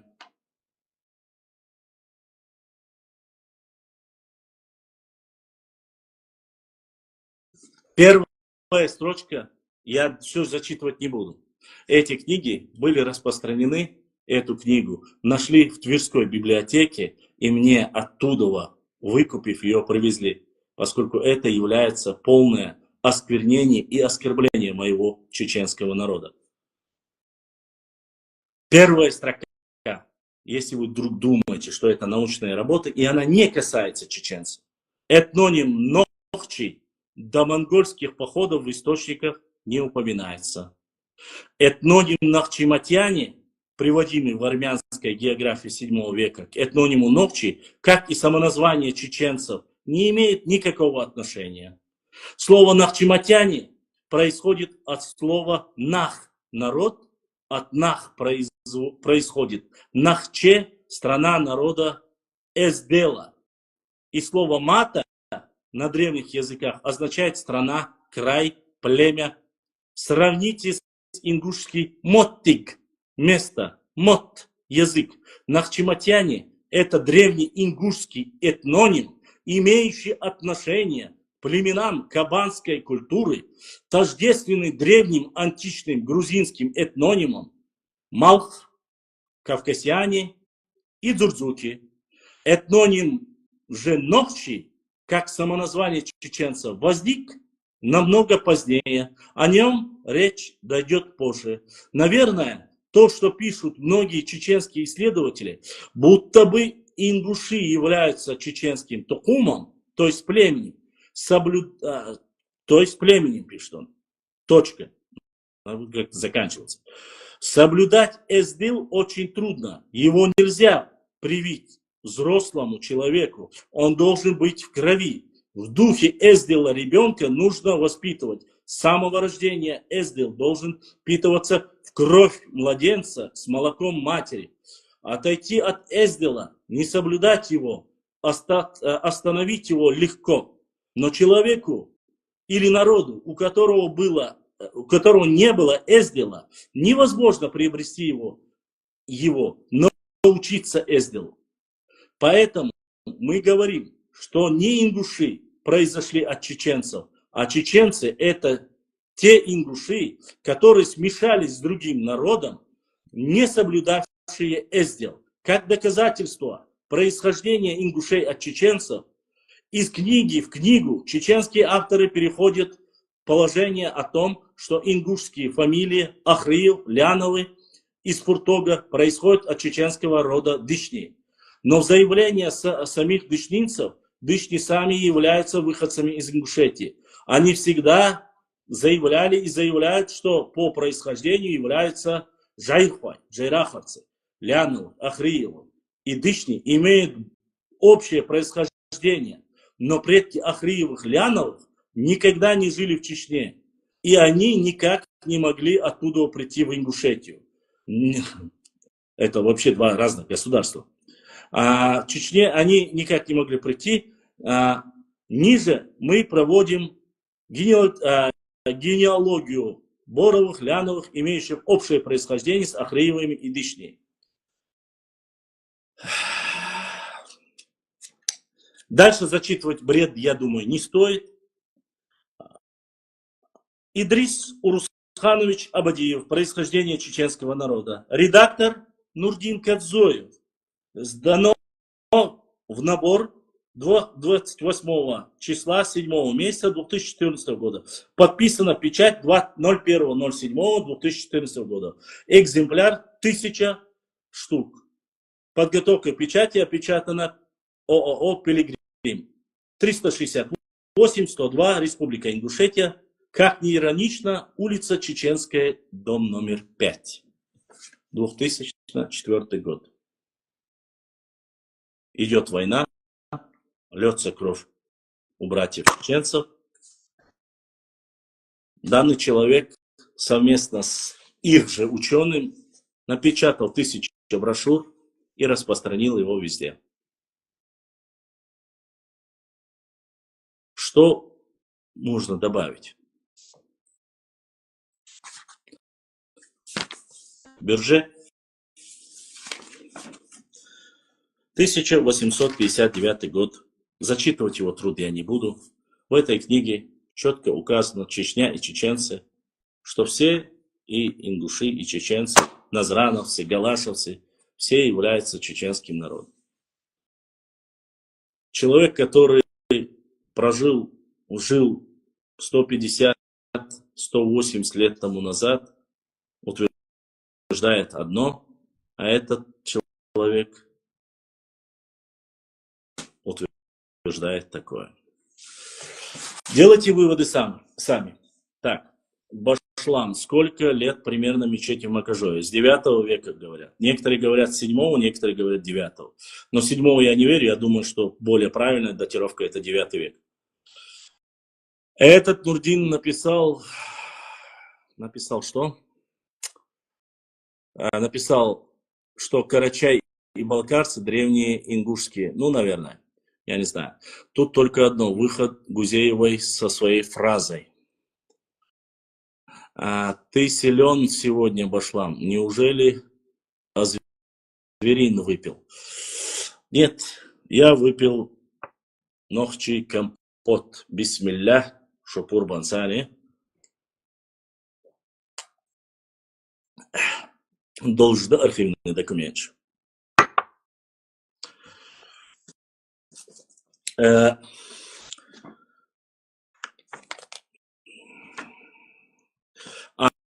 Да, что я хотел вам еще по документам.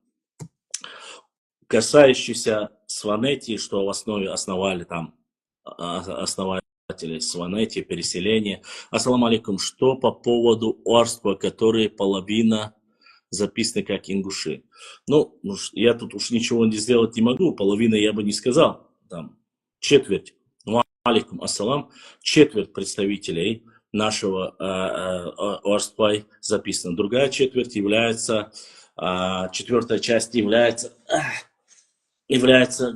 называют себя отдельным народом, и половина орства, которые проживают 50% в Чечне, они чистокровные нохчи, являются частью нашего народа. Ассаламу алейкум. Ва алейкум ассалам. Бекхан Борз. Вассалям машалду. И сегодня поддержали наш канал, прислали поддержку, задонатил нам один брат. Сейчас, если имя я хочу посмотреть. Это брат Автархан. Аллах дал сейдуэль буддистник. Эзашка соуду летел. Сегодня я не знаю, из какого ты тейпа. Если бы ты хотя бы написал свой тейп, я бы сказал, сегодня, Дейл Маршал, я бы сказал, что наш канал сегодня поддержал брат из-за этого тейпа. Ну, я знаю, что тебя зовут брат Авторхан, и ты единственный красавчик, который сегодня поддержал нас. Имеется в виду, по номеру, который вы видите прикрепленный к нашему экрану, можно поддержать наш канал.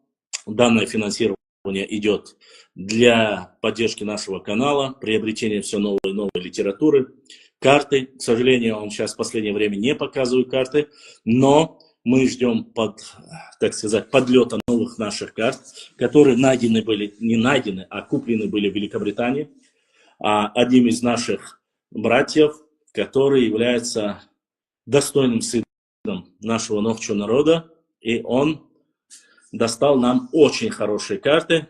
И, иншаллах, я вам обещаю, что скоро вы увидите много прекрасных новых карт в цвете, оригинальных, с книги вот этого автора, кажется. Нет, это Иоганн Бларемберг. Есть еще Джон Бадли. Данные будут карты с оригинальной литературы английского военного географа, историка Джона Бадли. Вот оттуда карты у нас будут. И башлам ДНК дамца и ла. Нет, Нохчелен, к сожалению, у меня пока нет возможности, чтобы сдать ДНК. Хотя мне попросили, да, у нас есть переживающие за мой ДНК, и говорят, ты для начала свой ДНК сдай. Мне не обязательно сдавать ДНК, чтобы знать, кто я есть такой. Но сдать, если нужно будет, я сдам. А может, я сдал, а может, не сдал. Для меня, я знаю 12 имен своих предков. Я знаю тейпы по материнской линии, я знаю по отцовской линии. Я знаю своих родных, близких, где я родился, во сколько я родился. Не могу сказать, кто принимал именно меня, но остальное, многие вещи я знаю. ДНК – это только вопрос времени. Это такая небольшая интрига насчет того, что являюсь ли я историком, дипломированный я ли историк, есть ли у меня диплом. Этот момент тоже я не показываю. Интригу нужно соблюдать, интригу. Всегда должно быть что-то, что ты оставляешь за спиной, что нужно показать.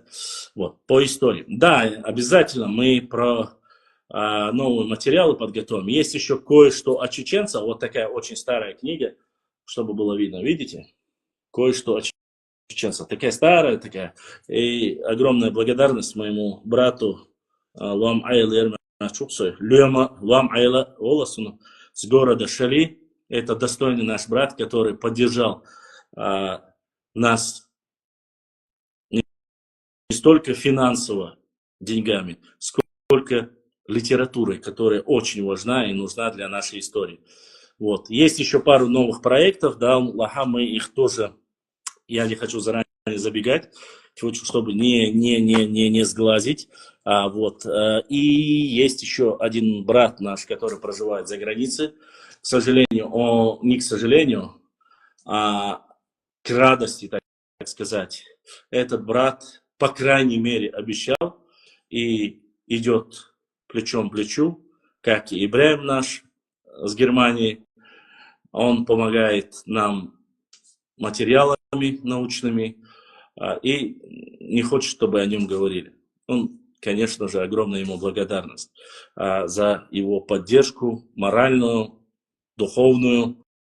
Огромная ему благодарность. Да, ситуацию. Главные архивные документы. Архивных документов у нас с архивными документами все нормально. Йоршим.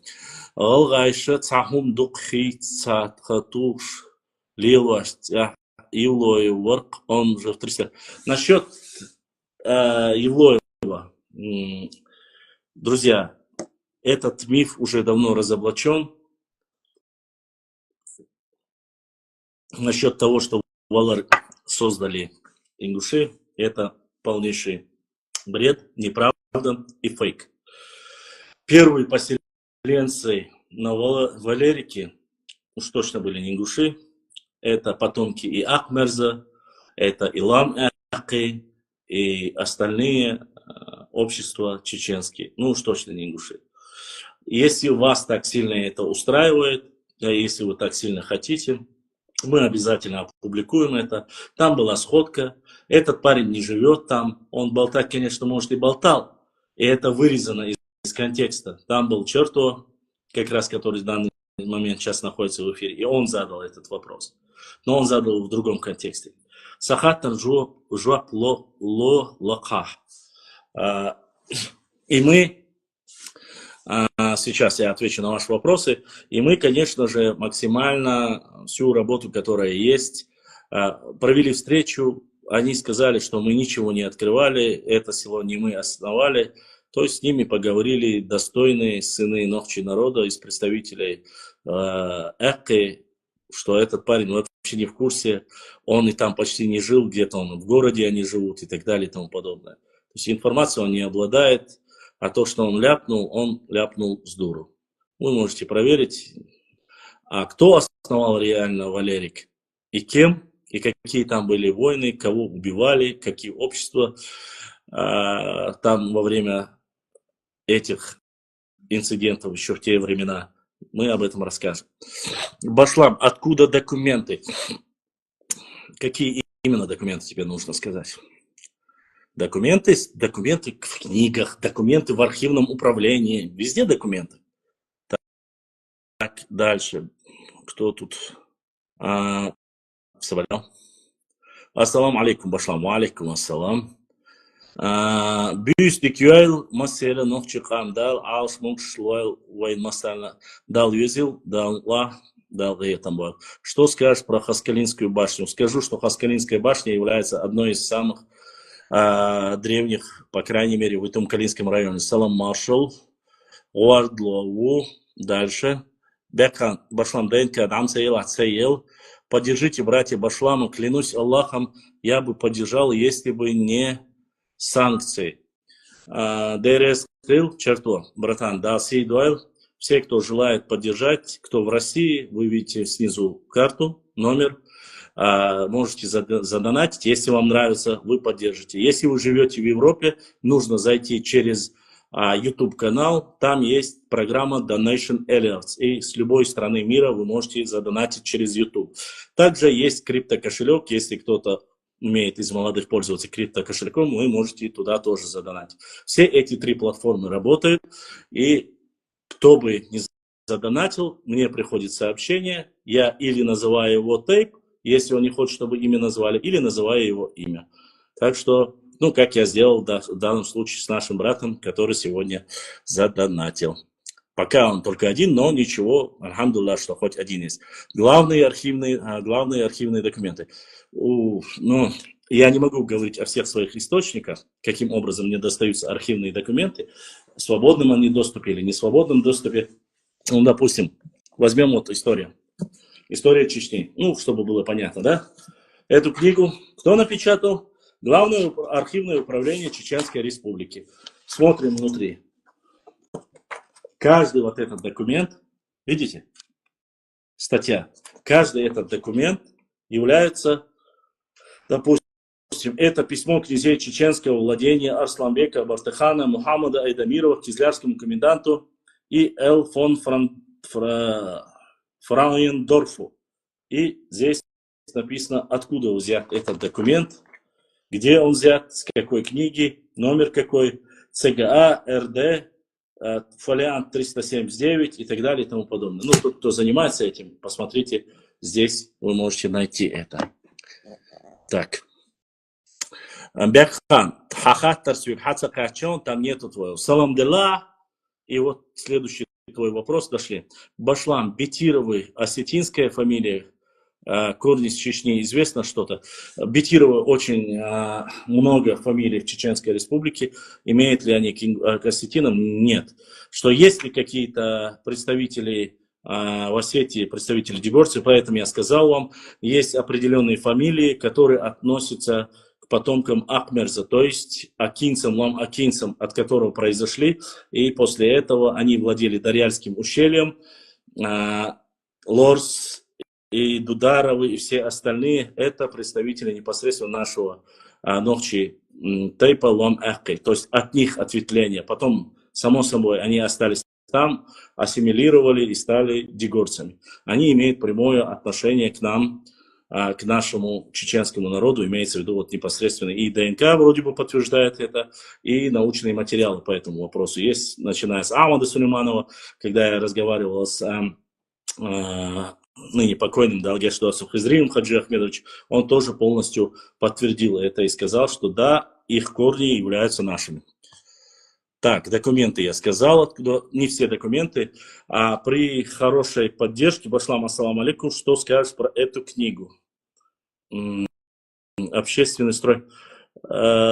Слабая книга, но там в основе своей эта книга написана Осетином Татоевым. Там есть и хорошие материалы, но и есть недостоверная информация. В принципе, по пятибалльной шкале это на троечку тянет.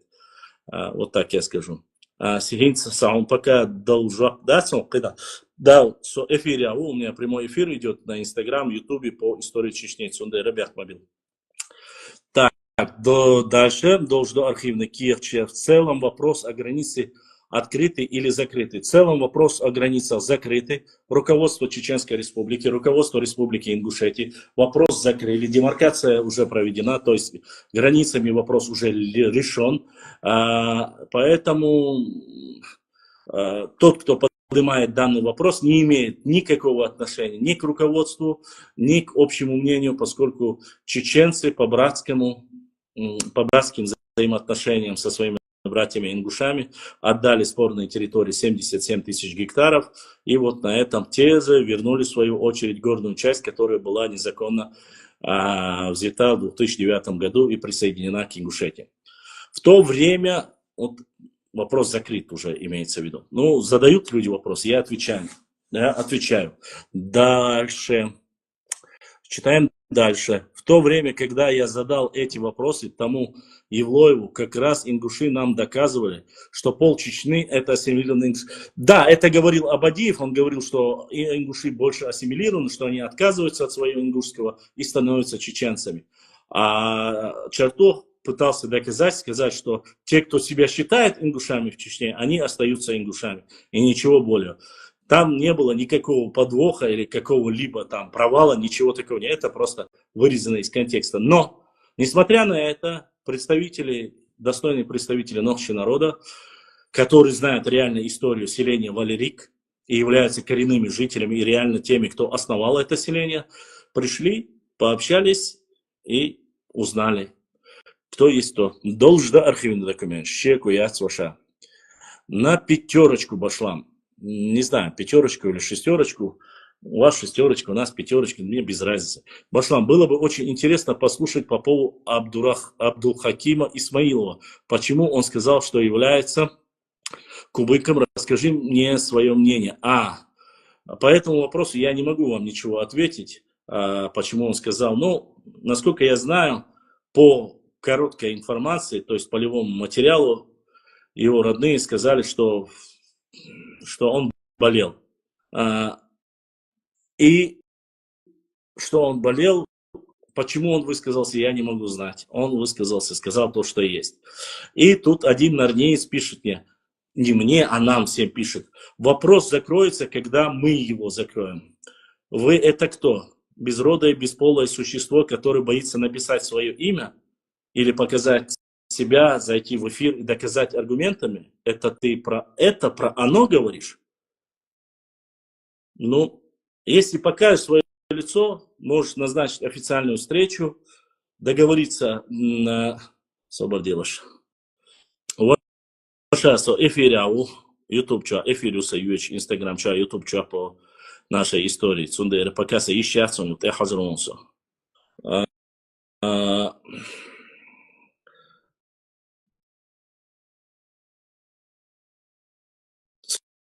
Сейчас. Что касается, да, когда ты готов будешь показать свое лицо официально, можешь написать на страницу. Я просто блогер-историк, который закончил исторический факультет, который ведет исторический паблик. Ну, ты говоришь, когда мы закроем, будь любезен, когда у тебя появится муж, такой мачо, ты супергерой, понимаешь? Здесь понтами бросаешься во всю сторону, как вентилятор. Так что напиши ему и посмотри, закрыт вопрос или не закрыт. Все. Не надо. Мы это гала, не надо. Не надо громкими словами бросаться. Эту тему там называется так и так далее и тому подобное. Так, это да. А что касается, кого называли купчельгами или купчиками. Уважаемые друзья, данный материал я публиковал много раз. Вот вы зашли и публикуете, и задаете мне данный вопрос. Еще раз, когда появился этот термин и откуда он? Башлам, башни в Хевсурете и Тушете являются чеченскими. Тушети, Хевсурети, Пшалы, Хевсуры, Сваны, Тушины, все они некогда считается, что мы были одним народом, то есть близкородственные, и ДНК это доказывает. Сейчас я отвечу по купчикам. Вот эта книга, которую я как раз таки хотел сегодня сказать, но вы меня опередили, это книга Маргашвили «Культурное этническое взаимоотношение с Грузией и Чечней». Чечен-Ингушетия, но Ингушетию уберем, Чечни. В этой книге я вам много раз в прямом эфире зачитывал. Начиная со времен Тамерлана, Чингисхана, много чеченских обществ переселились ныне в границы грузинского государства. Там написано, сколько, какие фамилии. Я это все зачитывал. Это очень долго читать сейчас в эфире, я не хочу ваше время тратить. Количество какое. То есть здесь речь не идет о Дуисе и Джополо, которые ушли в начале, конце 18 и начале 19 века. То есть 1800 и 1826 года. Речь не об этом идет. Я не говорю о тех панкистских кистинцах. Речь идет намного раньше. И в 14, и 15, и 16 веках. Как раз таки здесь и эта миграция в Хевсурете, Тушетию, видать, в эти. И само собой, сейчас я вам зачитывал по сванам даже. Считается, что со времен Саурмага эти общества. Многие говорят, что со времен Саурмага, переселившие туда, Хевсуры и Тушины, они тоже являлись потомками дзурдзуков. Но сейчас они себя считают полноценными гражданами грузинского государства и считают себя грузинами. Это неотъемлемо, это уже, как говорится. Но наши старейшины и по ДНК показывают, что у нас одна гаплогруппа в основе своей, и мы являемся близкородственными. Но они христиане, и они грузины. Мы нохчи, и мы чеченцы, и мусульмане. Вот такая вот ситуация по Хевсурам. Что касается башенных комплексов, строили наши там, или они строили, вполне возможно, что мы строили, они строили. И есть ученые, данные, которые описывают о Хевсурете, там написано, что строили кистинцы и ингуши, там было написано.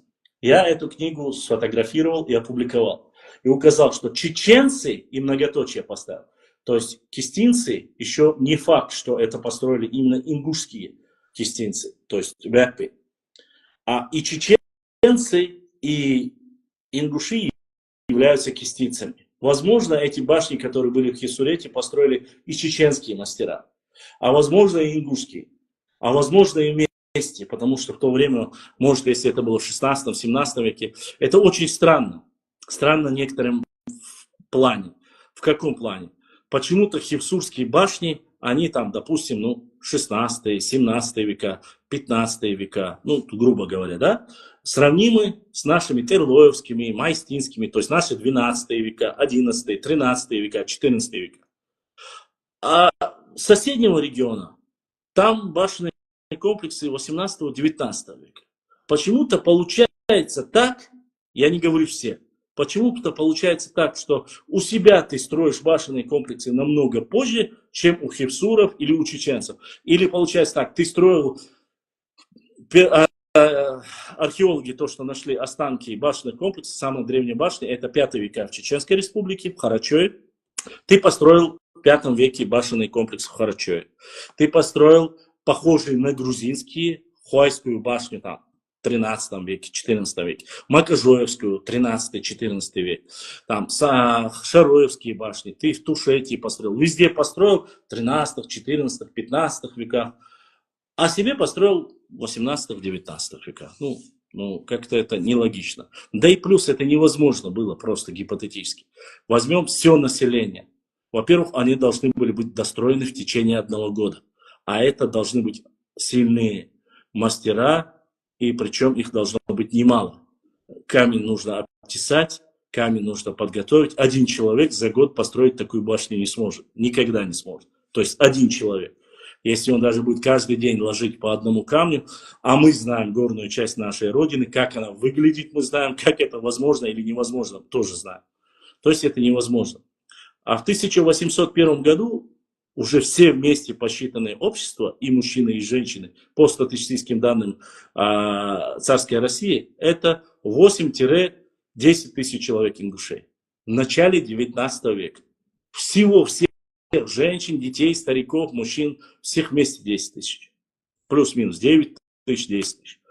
То есть физически и математически маловероятно, что можно вот такому малому количеству людей построить везде. А мы знаем про Янда, мы знаем и остальных, мы знаем про мелхистинцев, которые строили башенные комплексы, мы знаем про майстинцев, прямо пофамильно, какие мастера, как их звали. Мы знаем про Баулай, мы знаем про Тирвай, и мы знаем про остальных, что у нас были великолепные строители башенных комплексов. Публикации есть у нас на нашей странице. Пролистайте чуть вниз, и вы увидите все больше и больше. Теперь отвечу на ваш вопрос по поводу, кто является купчиком. Я понимаю, что это задал вполне возможно нарниец, чтобы оскорбить меня, якобы мы купчи, или как купчелги, как их называют, я не знаю. Давайте я вам зачитаю официальный документ. Профессор Н. Яковлев в своей работе «Ингуши. Семья, род и фамилия» пишет: я не буду зачитывать всю статью, особенно же в тягость становятся родственные связи такому купчику, если они вынуждают его раскошелиться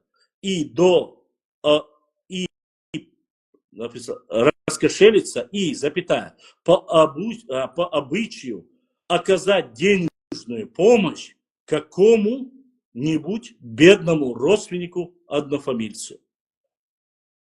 Один такой мелкий лавочник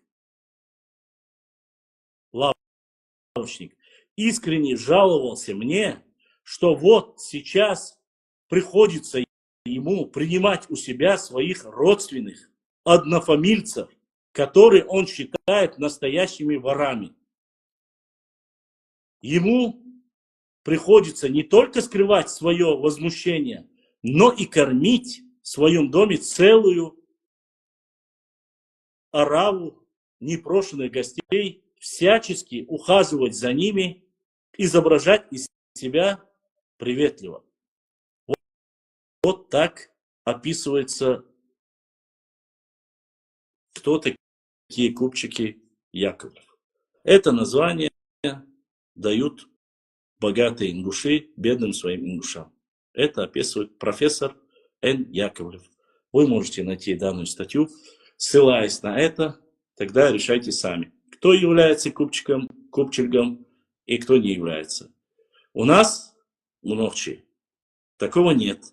Мы не называем богатых купчиками или бедных купчиками, и богатых купцами не называем, если только это не появилось в более позднем периоде. Это написал у себя семья, род и фамилия.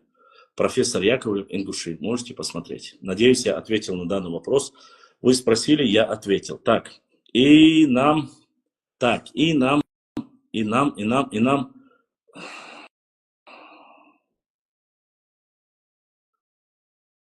Адлан, брат Адлан, дал си дуэл санхоми бусулба новчи.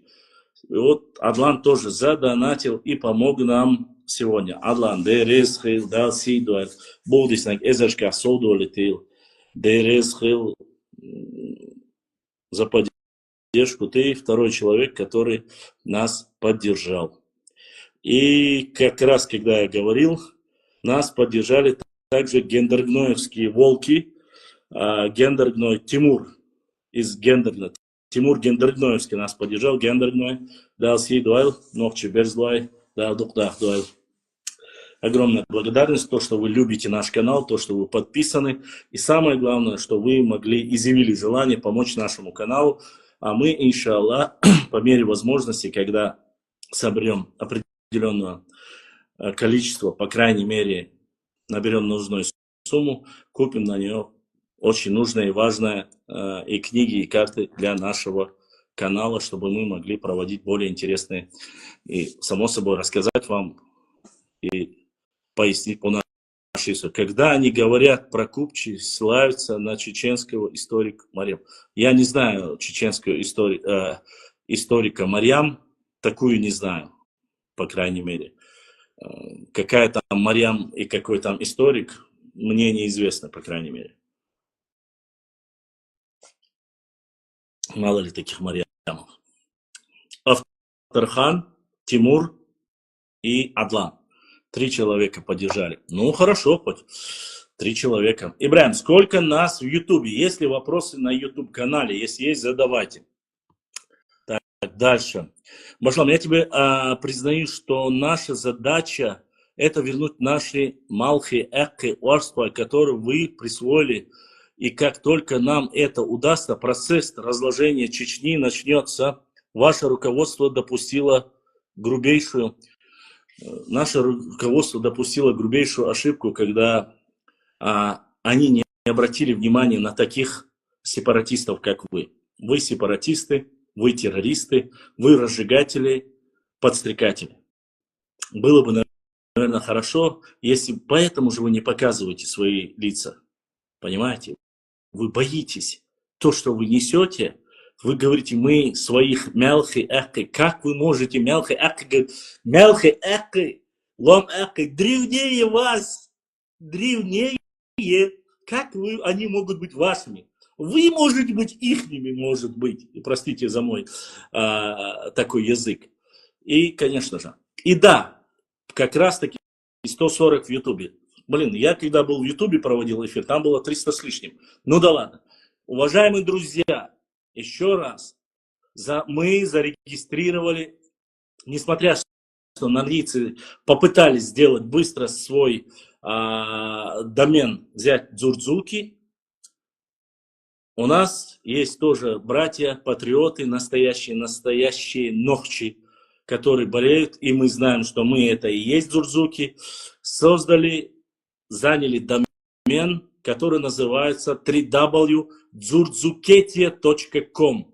Подпишитесь все обязательно. Там вы найдете много новых материалов по истории нашего народа. Про историю дзурдзуков, то бишь нохчи. Этот канал зарегистрирован официально. Этот домен занят официально представителями нохчи народа, которые являются потомками Дзурдзукаса. Так что подписывайтесь. www.dzurdzuketi.com. Еще раз. Возможно, в некоторых местах мы отстаем, опаздываем. Но не забывайте, мы существуем благодаря вашей поддержке. И мы максимально пытаемся везде, все, что есть, все платформы захватить и распространять достоверную историю нашего народа. Еще раз повторюсь. Достоверную историю нашего народа. Опровержение лжи и фальсификации в наш адрес. Если же на нашей странице, на наших пабликах есть недостоверная информация, вы заходите в директ, и сайт нужно хорошо оформить, сыроват, Чечен Тептер. Есть бот обратной связи, какая есть у вас информация, какие есть у вас идеи, фотографии, скидывайте, и он не будет срывать. Извините, мы и так взяли то, что есть. Ассаламу алейкум. YouTube чукваси шорши хар эфир. Да YouTube чукваси шорши, YouTube подписаться, да еще шоршу. Мы же говорим о чеченской истории. Здесь ничего нету плохого. Обязательно. Но единственное, Яндеев, 98. Не писать недостоверную информацию. Если будет оскорбление, если будет пояснение недостоверное, мы сделаем так, чтобы ваш канал заблокировали. Если вы являетесь представителем другого, не Нохчи народа. То есть, по истории Чечни, пожалуйста. Кто такие дзурдзуки, пожалуйста. Но компрометирующие, стравливающие друг друга, этого делать нельзя. Нельзя заниматься фитной и питной. Вот. И что же еще? О чем мы говорили? Да, дальше продолжаем отвечать на ваши вопросы. Да, как я и говорил ранее, ну вы вот видите, в нашем прямом эфире этот норнеец говорит, вы начнете разваливаться, когда мы от вас оценим, то есть у них есть цель забрать Экки, Тируай, Мелхи, мы, говорит, заберем, и потом вы начнете развалиться. Вы допустили грубейшую ошибку. Вот. В прямом эфире я об этом ничего не говорил. Человек заходит и говорит такие вещи. Сделайте вывод. Вы, которые говорите о мнимом братстве, что нет, это на самом деле пишут евреи, русские, все, кто угодно. Но наши братья такое не пишут. Пожалуйста, напишите ему в директ, зайдите, узнайте, какой он национальности, почему он такое написал. В прямом эфире, когда находится там 200-300 человек, а наши ролики, как я вам сказал, сообщаю опять и повторно, 7 миллионов 800 тысяч просмотров за короткий срок существования нашего YouTube-канала. Это огромный охват для нас, по крайней мере, с учетом того, что мы редко проводим прямые эфиры сейчас, к сожалению, из-за технических проблем, но мы их решаем. Благодаря, я надеюсь, мы найдем мецената достойного, который будет нас поддерживать. Пока есть один брат достойный, он не хочет, чтобы его называли, и он обещал всячески помочь, дал сей дуэл. Пока, чтобы люди, которые обещали и сдержали слово, мы видим только этого человека. Но есть и наши подписчики, ДЛГ Танцани. В прошлый раз эфир проходил на YouTube-канале. Было 380 человек, но я не знаю, то ли в YouTube шли сообщения быстро, или оно не было прикреплено. То есть, его, когда идешь постоянно, и они не видели номер карты. Потом мне написали в директ, как можно поддержать и все остальное. Здесь в Instagram вы видите снизу нашего канала ссылку, куда можно отправить, как можно поддержать. Там в YouTube не все догоняют. Ну, в любом случае, мы вам пояснили. Кто хочет поддержать, можете поддерживать. Кто нет, никого не заставляем. Дальше. Башлам. У каких нахшмахоевских тейпов есть башни в Галанчуше? Аларвай, Гендергнуай, Бенуай, Нашхуай. Ну, Нашхуай вообще относится не к нахшмахоевцам, но имеется в виду там. Ялхуай, не путать с Ялхарой. Чармхуай, Вилхуай, нет, Вилхуай, Чармхуай относятся к Нашхую. Так, Гендергнуай, Аларвай. Так, я вроде бы перечислил Ялхуай. Насколько я знаю, последний раз я еще не... Хайбхуай. Нет, Хайбхуай тоже относится к Нашхуай. Вроде бы к ним. Я не всех, может быть, знаю так наобум. Но Гендергнуай, Бенуай, Аларвай, Ялхуай. Уж точно эти 4 тейпа точно есть. Так, остальные еще там есть Хайбахуай, там есть Чармхуай, Хейлхуай, Вилхуай, точнее, у них башенные комплексы, там нашего усеяна башенными комплексами, жилыми башенными комплексами, боевыми. Сигнальных я там не видел, но в основе своей жилые и боевые башенные комплексы. Так, дальше. Да, Цуантрой, да, абсолютно верно, красавчик, Цуантрой. У Цуантрой очень большой башенный комплекс там, у центроевцев, верно, забыл. Бяхмобила, что Цуантрой забывать нельзя, Цуантрой тоже. Дальше, задавайте вопросы. Ибрahim, есть ли вопросы? Башлам, хатейпан, гал, ничаю, тейпан гала, нахчмох хвайлаттан теаю, эршбет ош юштю, Эршбет Ламабу, Эршбатой Бауэю. Находится Веденском районе. В Веденском районе точно так же башенный комплекс находится и у харачоевцев, эшбахтоевцев, курчелоевцев, биноевцев. Это уже не нашхои, который я вам зачитываю. У чермоевцев, кого я еще видел, кого я пропустил. Это те, которые я видел. Вот. А моя находится на Шмахко.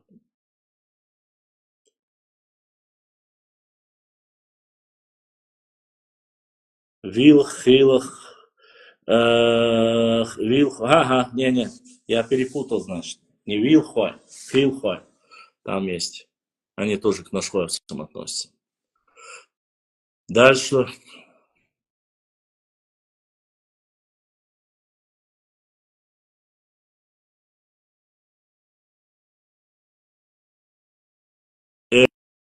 Эхшбатой бау.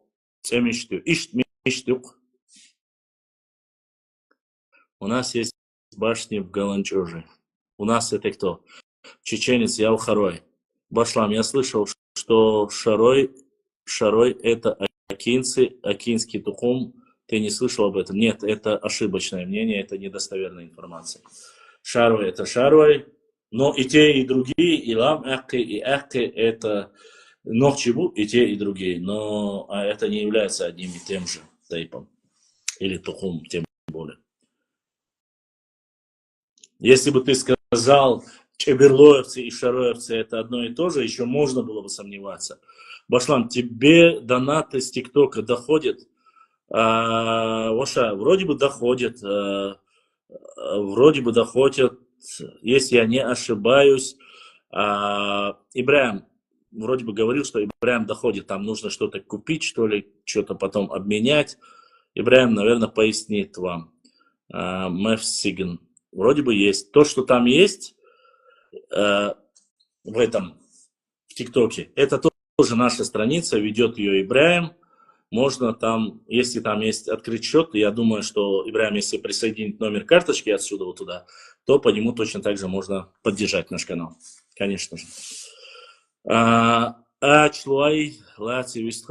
я могу? Вы называете ногчи тейпы, которые ачлой баую, ачлой ламбу, чисто коренные ногчи тейпы назвать. У них великолепная красивая башня, которую недавно реставрировали именно. Поэтому я прошу называть ногчи тейпы. Что ты можешь сказать? Про любой ногчи тейп можно сказать, что это достойные сыны ногчи народа, что они воины, что они никогда не избегали каких-либо военных столкновений, что они были многие противники, честно, если сказать, особенно горной части, были противниками правления имамата Шамиля, во время имамата Шамиля, когда начал имам Шамиль ставить на чеченских коренных землях, ставить наибами пришлых сюли. Но идеология и шариатское правление, преподносивший всем, объяснялось так, что это все во благо, что мы должны забыть свое происхождение, по сути, ради верования, ради того, чтобы было одно единое государство, исламское государство под названием там, Имамат Северного Кавказа или Эмираты, как угодно называли тот период, да, его Северо-Кавказскими Эмиратами кто-то начал называть сейчас. Вот.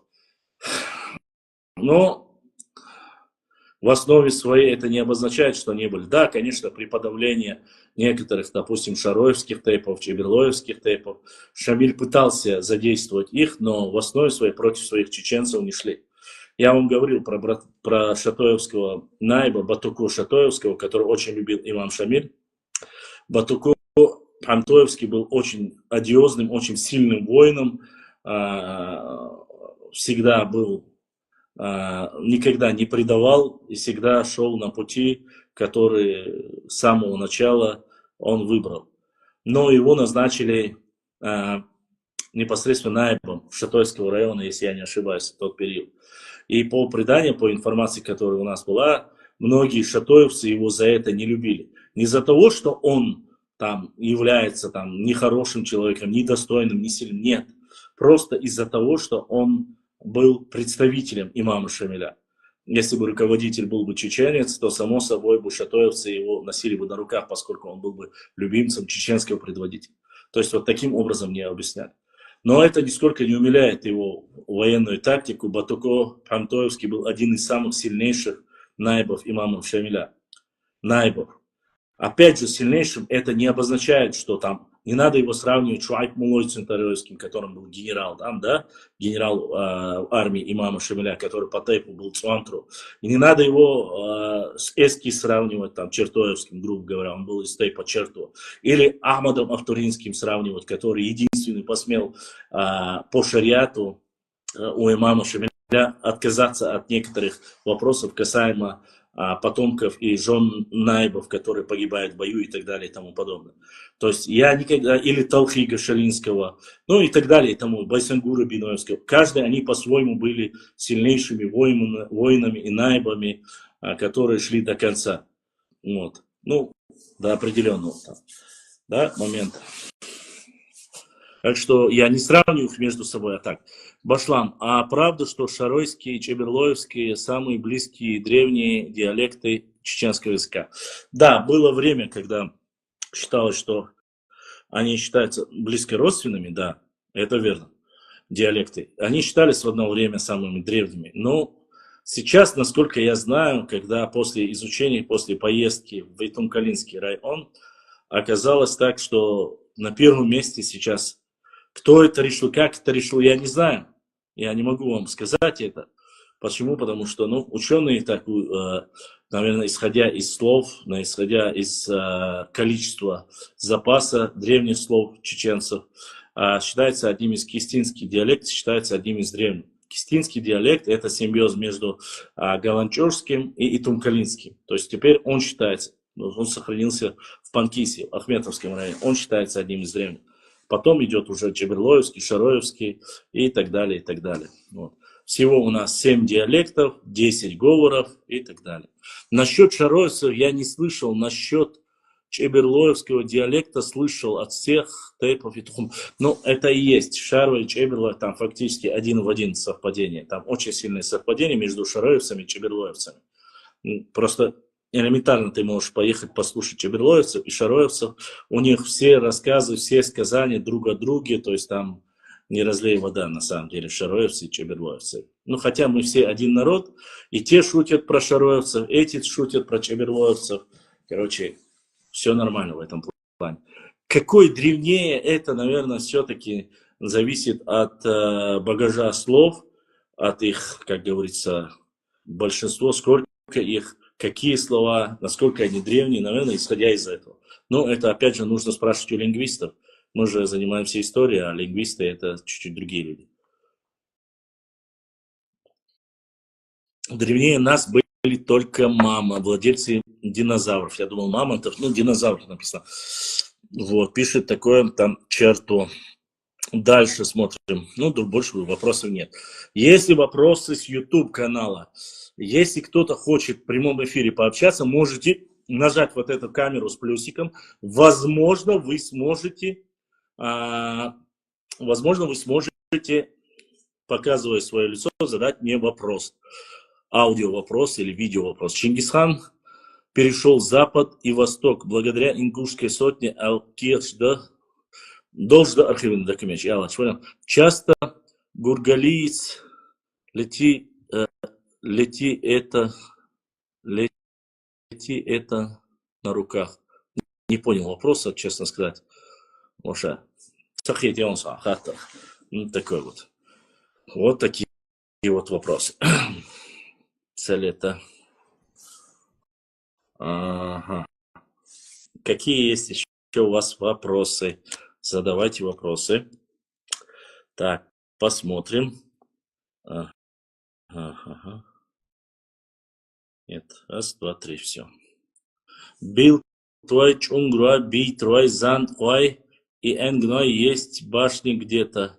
Бей твой зан твой, энгной где-то башлам. Ответь на вопрос, Дихарду. Нету. Насколько я видел, нету ни убил твой, ни чунгруай, бей твой зан твой, не видел нигде башенных комплексов. Нет, не видел. По крайней мере, я не видел. Энгдай Балсон, Цагина, у Коршлоевцев есть, я знаю. У Чермоевцев есть, Харачоевцев есть.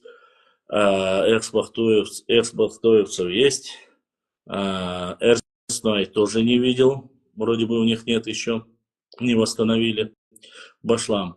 Гургел сколько лет был? Найбл. Шамиля. Мелхистинский, брат. Да не было никакого Гургала у Найба, у имама Шамиля. Это такая же сказка и выдумка, которую сочинили нарнийцы. Башлам. В нашем ДНК-проекте есть Г2. Это, это какие? Просто там не указаны. Есть ведь Г2.1, Г2Б, в том, какие там не указано почему-то. Я не могу вам сказать, какие именно указаны или нет, да. Я всегда вам говорил, что чеченский народ состоит из 4 веток, что значит, что они молодые тейпы, раз у них нет башни. Нет, это недостоверно. Нет, конечно, недостоверно. В этой области самые сильные боевые действия шли. Это Нохчмуак, это Ичкерия. Все, что там было, уничтожено. Единственное, которое более или менее сохранилось, это были Харачоевские башни. И их, само собой, одними из первых восстановили. Башлам, салам ашу, дохвик, аух махка. Ауховские волки, да, сиду ашу. Ва алейкум ассалам. Ассалам алейкум башлам. Пешхо тейп угара юкьер тейп хунак дутье. Юхьер тейп. Пешхо углера улер тейп. Милунишбу. Пшавшбу, наш вайбу. Угар улердиш, вишбу цар. Ну, хайб хвайбу, пеш хвайбу, чарм хвайбу, наш хвай гарни, что? Наш хвай тейп юк доса. Уща берша, пеш хвай угар улерду. И само собой пшавы. Но это еще является неотъемлемой частью, когда-то были, по крайней мере. А что касается... Собор делаешь, я сижу в душу. Не молодые тейпы, дудаш. Не путайте, не молодые тейпы, это горная часть, это где проходило больше всего боевых действий. Реально, все самые сильные столкновения и 2 великолепные победы были именно там, в Ичкеринских лесах. Это Ведено, это Дарго, это Ичкерия, историческая область Ичкерия. Поэтому никаких башнях там и речи быть не могло, там и не оставили бы. Уже в то время использовались пушки. Мы знаем, что эти пушки могли после нескольких выстрелов разрушить башни, потому что с учетом того, что они были построены еще в период того времени, когда можно было защититься от стрел или выстрела пули, но от больших пушечных ядер редко можно было уже устоять. По крайней мере, если ты стреляешь непосредственно с близкого расстояния много раз, башня могла обрушиться и могли погибнуть все, кто ее защищал. И мы знаем плюс ко всему этому, что именно во время имамата Шамиля рассказывается, что очень многие башенные комплексы были уничтожены. Ну, само собой, царская Россия их уничтожала и так понятно, не позволяла. Ну и плюс сам Шамиль тоже как бы не сильно любил этим сооружением. Поэтому не сохранились эти башенные комплексы. Башлам, салам, машу, духик, аухир, жуак дела, ва алейкум салам. Дадаев задал вопрос. Пешхуатейп Милтигду ответил. Башлам. Про Ширли Чито знаешь? Спрашивают в ТикТоке. Нет, не знаю. Не знаю, честно сказать. Если у них нет башен, значит тейпы молодые или пришлые. Нет, неправда. Не молодые и не пришлые. Не несите, конечно же. Башлам, ты слышал о сказочном ингушском персонаже Абреке Хизире Хадзиеве, который скопировал... Нет, не слышал. Я не слышал о таком Абреке, и мне он не важен и не интересен. TikTok-пользователь Apple2424 пишет, про Ширли что-нибудь скажете? Нет, не скажу, ни про какого Ширли. Ни Ширли не знаю, ни Мерли не знаю. Башлам спрашивает, чтобы... рассказали про Зумсвай, вопрос ТикТока. Ну, Зумсвай, само собой, они входят. Это один из древних чеченских тейпов. Башенные комплексы были тоже разрушены. Если я не ошибаюсь, единственная одна стена Зумсоевской жилой башни остались. Они входят в Чантийский Тухум. Зумсвай, древний очень тейп. Считается, что один из древнейших. Но там некоторые приписывают их вот к древнегреческим каким-то тейпам. По поводу зумсоевцев у меня есть статья, написана на нашем канале. Правда, вам нужно придется спуститься как минимум до 2000 19 года, как-то там я писал, тейп сам небольшой, то есть в пределах 10 тысяч, это максимум, Зумсуа считается, вот, очень древний, чисто чеченский. Ну да, грузинские ученые говорят, что это якобы от них, что это их тейп, но это, конечно же, нет, это является коренными чистыми чеченцами. Вот так вот. Ширди. Ширди, один из больших чеченских тейпов, относится к Нахчмахквай. География распространения Ширди тейпа очень большая по всей территории в основе своей. Ширди тейп, среди Ширди тейпа очень многие достойные сыновья, дочеря, конечно, нашего народа. Очень много в Герменчуке и в других районах Гудримесского, Гроздинского, Аргунского, Шалинского района, то есть ареал их проживания очень большой. Но что можно сказать про Ширди? Ну, все вы знаете, что это относится к тейпам. Одним из Шир это является древние, да это были войны, которые, кто знает о рассказе о Давиде и Голиафе, он раскручивал оружие, было, которое бросается камнями. Вот войны, каста воинов, которые бросали эти камни в свое время, которые могли снести голову воину, который скачет на коне, любому монгольскому, вот их называли Ширди. Вот Шир это старые, и Ширди имеется в виду, это каста воинов. Ну, как и Гуардлай, люди, которые фактически считаются не строителями, а конструкторами, и одними из лучших тех, кто собирает и делал чеченское оружие, такая как Гурд. Ну, вот такие как бы относятся. Ишь, халдук Ширди шалас диси. Про тейп послушайте. Ну, вы сейчас здесь устроили какой-то тейповый тест. Не, ну, это все чеченские тейпы. Ваш Android чисто чеченские тейпы. Аргное родовое, нет. Аргное родовое село Аргвани, если я не ошибаюсь. Ну, вообще записано как Аргвани. Вот. Аргное проживает в таких селениях, как Чоргюрт, Теркистя, немного Ломазюрт, Горогорский в этой области проживает. Является чисто ДНК-проект. Показывали, некоторые приписывали грекам, некоторые приписывали грузинам, некоторые приписывали их к Сюле. Вот, Арной. Но это не является достоверной информацией. Когда сдали ДНК-проект, у них показали чистейший ДНК-проект J2. Чистейший. То есть это не один человек, сдали несколько человек. И все вот эти сказки о том, что они греки или грузины, или тем более Сюли, это не подтвердилось. Ну, как и всегда, короче. Так, дальше. Пишет мне... Так, это закрытый вопрос. Башлам, проверь, дошло ли что-нибудь. Проверим. Сейчас. Если ты отправил, должно дойти. Нет, ничего. 3 человека как задонатили, больше ничего нету. Так что, Ваша, если бы дошло, я бы сам сказал, поддержали наш канал и так далее, но ничего нет. Сегодня это всего лишь 3 человека. Ассаламу алейкум, Башлам. Все ли ногчи, тейпы вышли из ножка? Нет, конечно же, это недостоверно и не все. Даже скажу вам, что все. Галанчош очень большой. В принципе, нано-ножка и ножковский. Считается, что они произошли из ножки. Это немножко даже неправильно. Сейчас ученые заявляют, ножка это место, нано-ножка она называется, потому что в ножке смогли выжить в основе своей все другие чеченские тейпы. В общем, весь Галанчош является родиной исконно чисто ногчи тейпов. Понимаете? Там Галай, там остальные ногчи тейпы, они с Галанчожа, им не нужно говорить, что они вышли из Нашхи. Это область Нашха, это такое закрытое пространство, место, где смогли скрыться небольшое количество, ну, небольшое имеется в виду по отношению с тем, что было, скрылись, и они сохранили жизни. И с тех пор пошла легенда. Нашха, место, где сохранились чистокровные чеченцы от, там, допустим, нашествия Тамерлана и так далее и тому подобное. Что скажешь насчет Харкарвай? Также вопрос. Харкароевцы это чистые воины. Харкароевцы достойные сыны Нохчи народа. Не имеют никакого отношения к Сюле. я снимал, кажется, 5 или 6 частей про харкероевцев, про их башенные комплексы.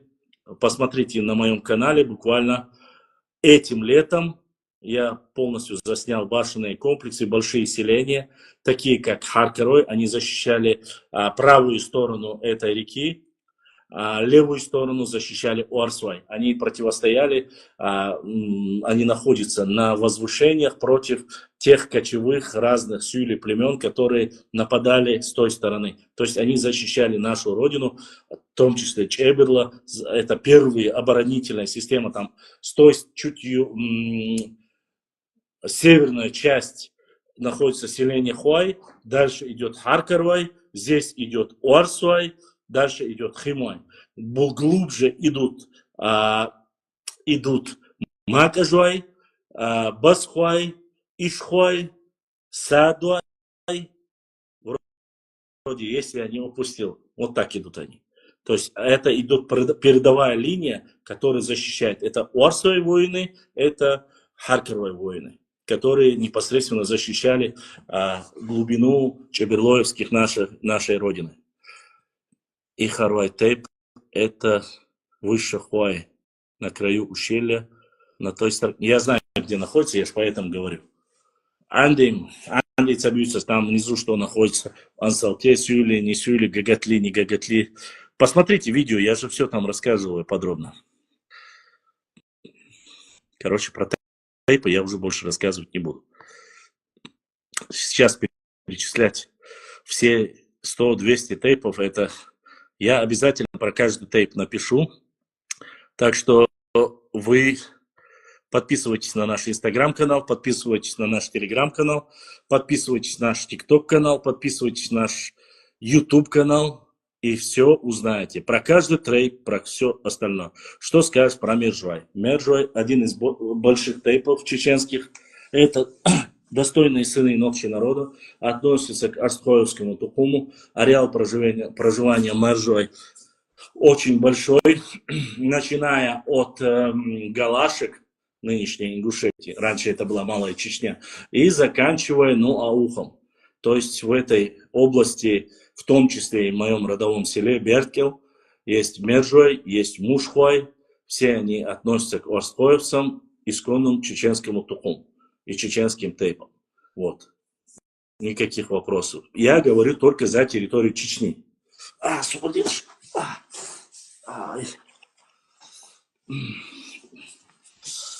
Бяхмабилаш Пхаузи. Здоровье уже подводит. На полу сидеть немножко неудобно. Когда отсидел ногу и Пхаузи, да. Вот. Тайп количество где-то в пределах 50 тысяч человек между тайп входит, если не больше. Ну, в пределах от 30 до 50 тысяч было последнее. На каком языке общался имам Шамиль с чеченцами? Изначально он общался на своем языке, у него был переводчик, который знал чеченский язык. Башлам. Амин Тисаев, кстати, говорил по ДНК, тейпы, тухумы, Нахчмахкой из Чеберлоя выходцы не слышат. Нет, я многие вещи с Амином Тисаевым не разделяю. И, конечно же, я не считаю это достоверным. То, что есть некоторые Чеберлоя выходцы из Ножки, это да, это подтверждается. А то, что из Чеберлоя есть некоторые нахчмахкоевские тейпы, не знаю, не слышал.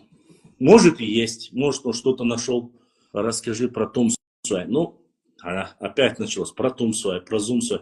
Друзья, вы меня испытываете, что ли, или я не знаю, или как вам сказать. Есть вот такая книга, называется «Топонимы Чечни» Ахмада Сулейманова. Здесь про каждый тейп вы можете найти. Это, кстати, обновленная версия. Купите себе книгу, прочитайте, Судухдаш. Я, конечно, могу многое, но если я сейчас про каждый тейп буду рассказывать, Тумсуай тейп скажу коротко. Тумсуай тейп очень один из древних тейпов. Это шатойский кластер. У них есть гора, у них была и башня. Они ее реконструировали во время Ичкерии, но во время Второй военной кампании, не знаю по каким обстоятельствам, но в любом случае, якобы многие представители этого тейпа были среди воинов, боевиков. Была доведена информация, и после бомбардировки полностью этот башенный комплекс Томсуэ был уничтожен в Шатойском кластере. Фотографии у меня есть, эти, конечно, сейчас. Есть реконструированная жилая башня, то есть она была чуть потрепана, восстановленная Тумсоевская башня. Тумсоевцы проживают в основе своей в Шатойском кластере, проживают в западной части Чечни, то есть Малая Чечня. Ну, что можно сказать? Количество тейпов в пределах 20 тысяч. Тумсой считает 20-25. Это на 2017 год. После этого информации у меня нету. Но проживание их, конечно же, как в числе в Чечне, так и в других регионах. Последний про Меловду я рассказывать не буду. Все, даже не будем. Потому что есть какие-то ограничения. Задавайте вопросы по истории, не только про тейпы, а то у нас получается чисто тейповая тема. Все-таки это не обозначает, что я не знаю или там и так далее и тому подобное. Но боюсь, что некоторые ответы многим могут не понравиться. Я не хочу об этом говорить. Вот. Цагалгы гохажна пха узин тиха. Цагалгы гохажна пха узин тиха. Говорит, Билалов висит. Цасу гола. Просто отсидел, может быть. Все-таки без малого уже сидим 3-й час и пытаемся рассказать важное и нужное. Что у вас еще? Какие вопросы? Так. Арсан. Так, собор бяхнул Белошар. Амад бошел, на у вас тут хвач. Амад. Вот я захожу и смотрю. У меня здесь в онлайне показывают. Если кто-то отправляет запрос, если кто-то спрашивает у меня, дошла ли поддержка, если дойдет, я сразу дайдон Амад. Сама я не отцу. Только как дойдет, я сразу скажу, что вот еще поддержал кто-то наш канал. Пока ничего нету. Ни по Ютубу, ни по ТикТоку, ни по остальным каналам. Башлам, почему дишни изведено алды гойты одна гаплогруппа, а в Серноводских другая? Ничего такого нету. Это вполне нормальная вещь. У дишни 4 ветки. Это дишни тейп большой. И у них есть все 4 гаплогруппы. По крайней мере, 5-ю я не слышал. Что есть у дишни точно? J2, J1, L3 и Q. Это один из самых, поскольку большие, это показывает, что дишни имеет очень много родства с остальными чеченскими тейпами. Сундера и Иштхалду. Нижла Сунайтра Чебрила Тукумик Бошлу. Хорошие войны, достойные сыны. Ну, остальное вы можете про нижлойский тейп посмотреть у меня на странице, там найдете. Просто пройдите вниз.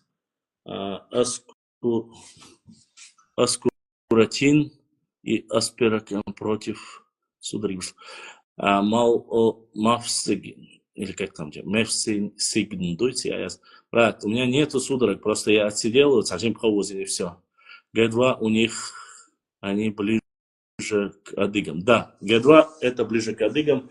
Я думаю, что те, как раз таки Г2, которые находятся сегодня в Чечне, это те самые мухаджиры, которые во время Ушурмы сына Шабаза, когда воевал в Адыгее, те воины и потомки этих воинов, которые получили убежище, пристанище у нас на нашей территории, поскольку это были наши братья, поскольку это были достойными сынами войны. Адыги вообще на самом деле сильные воины. Это сегодня о них никто не говорит, потому что процентов 90-95 адыги сегодня живут за пределами. Это один из народов Кавказа, который больше всего пострадал во время Кавказской войны. И стоит отдать должное, они воевали, наверное, на 2-м месте среди тех, кто больше всего воевал на Кавказе, это адыги. На 1-м месте Новчи, на 2-м месте адыги. У них шла война 101 год, вот без малого, если считать. Я не буду говорить конкретно, я говорю о Кавказской войне, я не буду там говорить про набеги нагайцев, с которыми не воевали, косоги и так далее и тому подобное. Я говорю конкретно по Кавказской войне.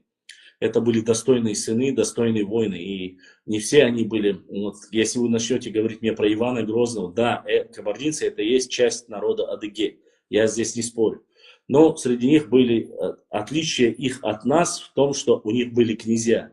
У них были князья, были зажиточные, и некоторые, кто хотел больше иметь власть, пытался договориться непосредственно, выдав свою сестру Марию Темрюковну замуж за Ивана Грозного, усилить свое влияние. Само собой, некоторые говорят, что у них это получилось благодаря ним, что именно потомкам Темрюка, что была завоевана и Малая Кабарда. То есть имеется в виду та часть, которую Бек Черкасский в конце концов продал царской России. Это земли, обычно это говорят те некоторые народнейцы, которые утверждают, что они до 15 века якобы проживали на этих землях. То есть это северная часть ныне Ингушетии и северо-западная часть Чечни. Вот. Они говорят, что это якобы все принадлежало им, что были там их кабаки, а вот кабардинцы, благодаря стрельцам Ивана Грозного, эти земли и так далее и тому подобное. Но это, само собой, недостоверная информация. Кабардинцам для того, чтобы завоевать или сделать что-либо на этих землях, если бы это было правда, не нужны были стрельцы Ивана Грозного, которые там откуда-то должны были прийти. На тот период кабардинские князья были очень могущественны. И им для того, чтобы покорить там, с учетом того, что на данный период было всего лишь население 8-9 тысяч человек, это вообще небольшое количество, чтобы их там завоевать и так далее и тому подобное. Да и плюс сам договор 19 века, который был заключен с Бейбулатом Таймиевым и другими кабардинскими князьями, который давал разрешение горным нашим братьям ингушам спуститься, были заключены между кем? Между чеченцами и кабардинцами с ингушами. Взамен того, что они примут ислам, что построят мечеть, вот так. Ну, по крайней мере, так написано в документах.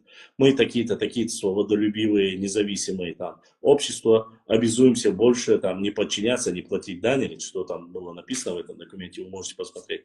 И так говорится тут. О каких стрельцах Ивана Грозного. Но суть не в этом. Я говорил про адыгов. Адыги на самом деле были сильнейшими воинами и максимально сопротивлялись столько, сколько могли. В конце концов, первого имама Кавказа и тех остатков горных волков, адыгов предали Анапе. Баталпаша договорился. В честь него назвали целое селение Баталпашинск. Он получил награду от царя на тот период российского, там, императрицы или царя. И точно так же получил от султана награду. Не сдавшийся шейх Мансур, раненый, заваленный стеной, был доставлен, вы знаете, да, Преображенскую крепость после определенного времени, как говорят официальные данные, скоропостижно погиб от чехотки, от заболеваний и так далее и тому подобное. Ну, остальное, вы, думаю, знаете. Так вот, Г2, к чему я это рассказывал, Г2 как раз таки, оно ближе к адыгам, адыге, народу адыге. Они, вполне возможно, это те потомки, которые перешли во времена шейха Мансура. Их небольшое количество, но они есть в любом случае. Вот. Вполне возможно, они сроднились, их никогда никто не различал между нами. То есть это благородно было с ними, с достойными воинами вести вместе вести родственные отношения. Правда, что Ушурма был итальянцем. Ну, он был итальянцем, башкиром, татаром, турком, всем. Все приписывают, герои нужны всем. Однако все это является чушью. Ушурма, сын Шахбаза, был достойным сыном Нохчи народа из Тейпа Эльстанчву. Вот. И никакого отношения ни к итальянцам, ни ко всем остальным он не имел. Потому что на данный период есть достаточно документов, донесений по поводу шейха Мансура, как лжепророка и всего остального. Ни в одной из этих документов изначально не утверждалось, что он является итальянцем или так далее.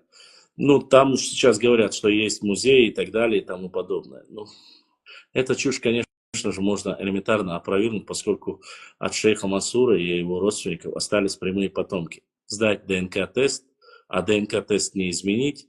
Если он был итальянцем, то от него должны быть там родственники, проверить ДНК-тест, кому он ближе, и, само собой, этот весь фальшь обломается на корню. Поэтому, думаю, что и проверять не стоит. Адыги, наоборот, смешались с коренными чеченцами, когда... Да нет, Павел Бери, ты ошибся. Адыги как раз-таки не смешались с коренным народом. Адыги являются коренным народом. А вот некоторые части адыгского народа, они с крымчанами и с некоторыми нагайцами, говорят, породнились. Поэтому не нужно рассказывать и нести чушь о том, что адыги это не коренной народ. Нет, конечно. Адыги и Блюменбах в 19 веке указывают. Одним из коренных достойных народов Кавказа являются адыги. Вот. Но есть ли среди них те и участие общества, которые смешались с крымчанами, крымчаками, или как угодно называть, или с нагайцами? Да, и есть. Мне их называть надобности нету, поэтому вы можете спросить это у самих черкесов, кабардинцев, адыгейцев, они вам расскажут про это. Майсту я рассказывал про Майсту и Тейп, это достойные сыны Нохчи народа, лекари, строители башенных комплексов и очень сильные воины, выносливые воины были свои. Тейп небольшой, 10-15 тысяч тейп-дуйза, но это не умиляет их нисколько. Те башенные комплексы, которые строили Майстуай и те же Тирвай вместе с Мелхой, вполне вообще фактически невозможно повторить. Это были на таких утесах и в таких высокогорных местах, куда нормальный человек никогда в жизни не сможет дойти пешком. И в самой суровой части нашей Родины, на самом деле, они строили башни. Но в истории Майстуа еще записано как самые известные лекари. Хотя, конечно же, известные лекари, которые проводили трепанацию черепа и все остальное, есть и среди лам-эхи. Но факт остается фактом. Ассаламу алейкум, ва алейкум ассалам. Вот. Да, на самом деле очень сильно пострадали. Ну, какой смысл мне обманывать или говорить? Я не имею к адыгам никакого отношения. Я не адыг, я нохчу. Но я знаю историю этого народа.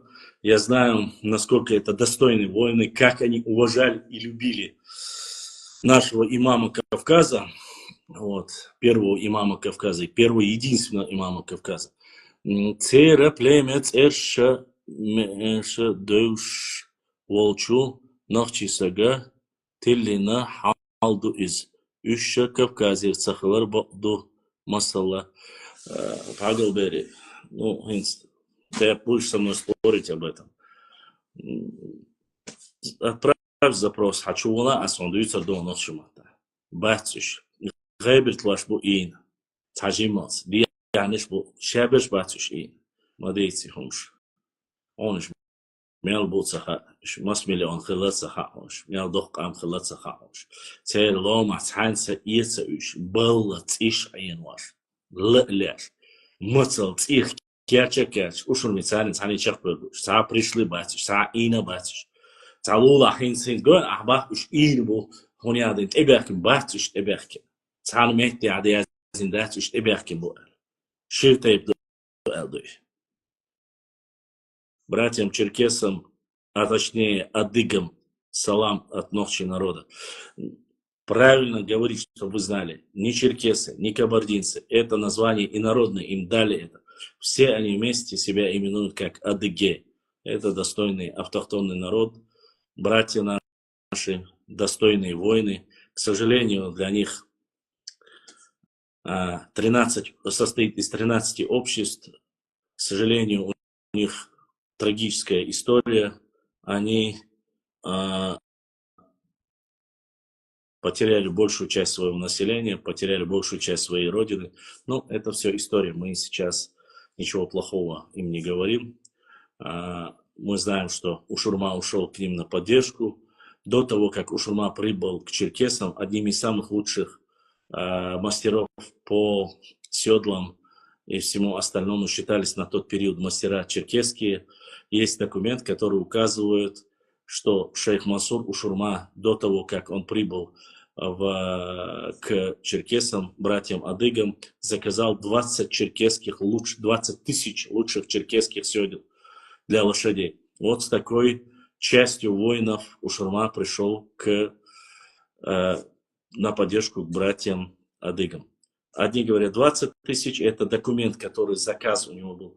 Другие же, по другим данным, письменным данным я говорю, указывается количество 10 тысяч. От 10 до 20 тысяч воинов было с Ушурмой, которые пришли и начали воевать до конца. Да, и он не сдался, да, он не получил ни пенсию, ничего остального. Когда его попросили сдаться, он вместе, их было 4 человека, один адык, 2 чеченца и Ушурма вместе попали в плен уже сохинца, компцани хашу, масалла, тинин вису, нагай идал, деха, асюат акабахон пагал бери, адуквахак асвик дабах, ногиш сани ина шацачаш, и хадяча, ты путаешь. Адхуай камма держин дучо. Именно геберт твой хайшчани, лохи дома штош.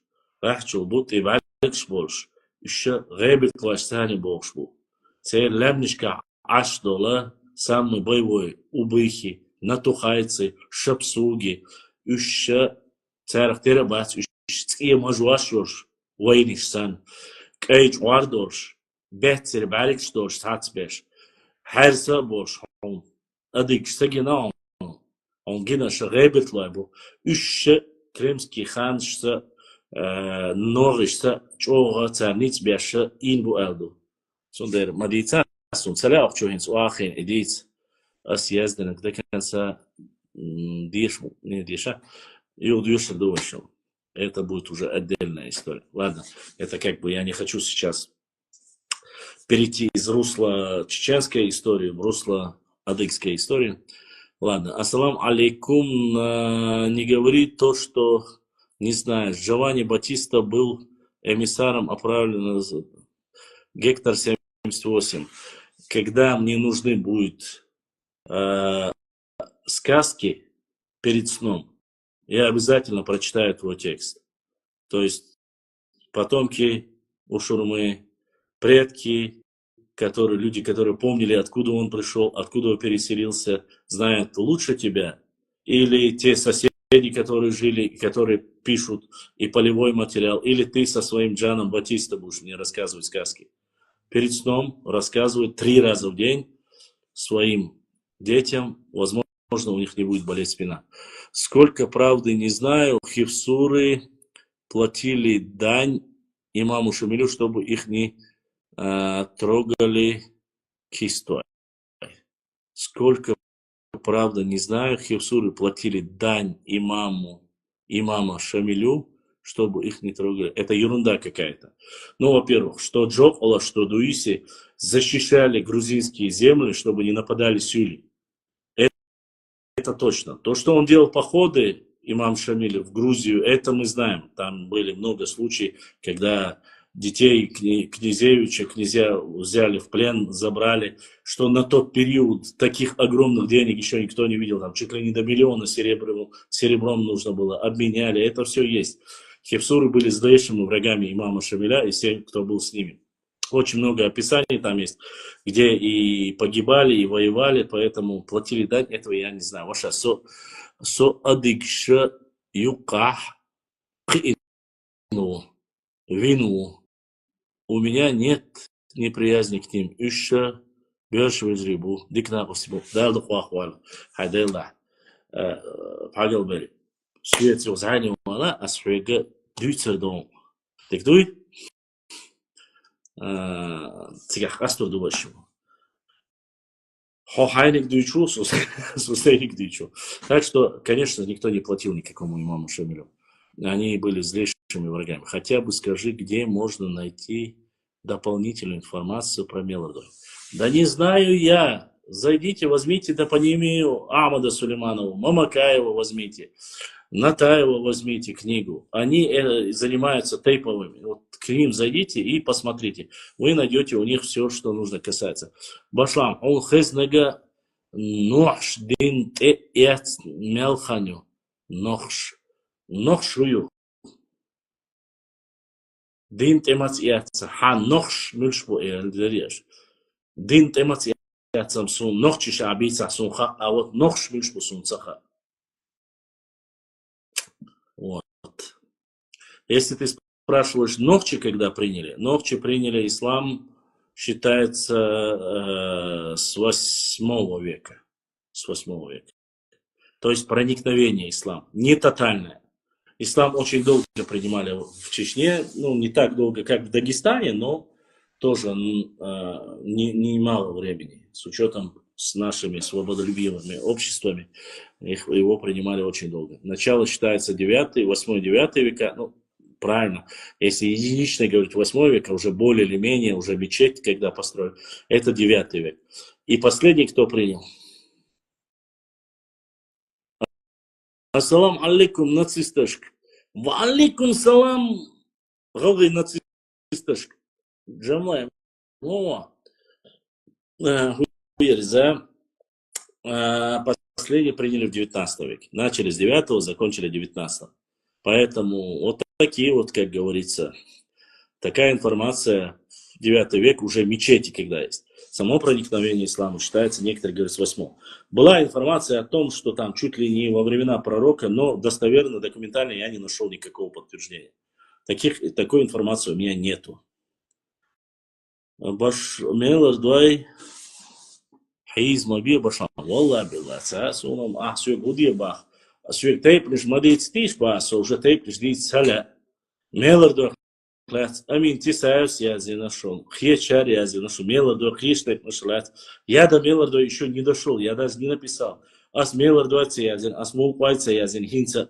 И многие другие тейпы я еще не написал. А те, что не написал тейпы, я у себя на странице, не опубликовал фотографии, башни и все остальное, я не хочу заранее о них говорить. Ва алейкум ассаламу рахматуллахи ва баракату, Абу Хамза. Поэтому я не хочу заранее говорить о тех тейпах, которых я еще не проработал, не собрал информацию и не описал. Махьятиш? Все, братья, майнахам салам. Ну, если ты в войнах, ты сам себе, как говорится. Имам Шамиль был пленен или он сдался?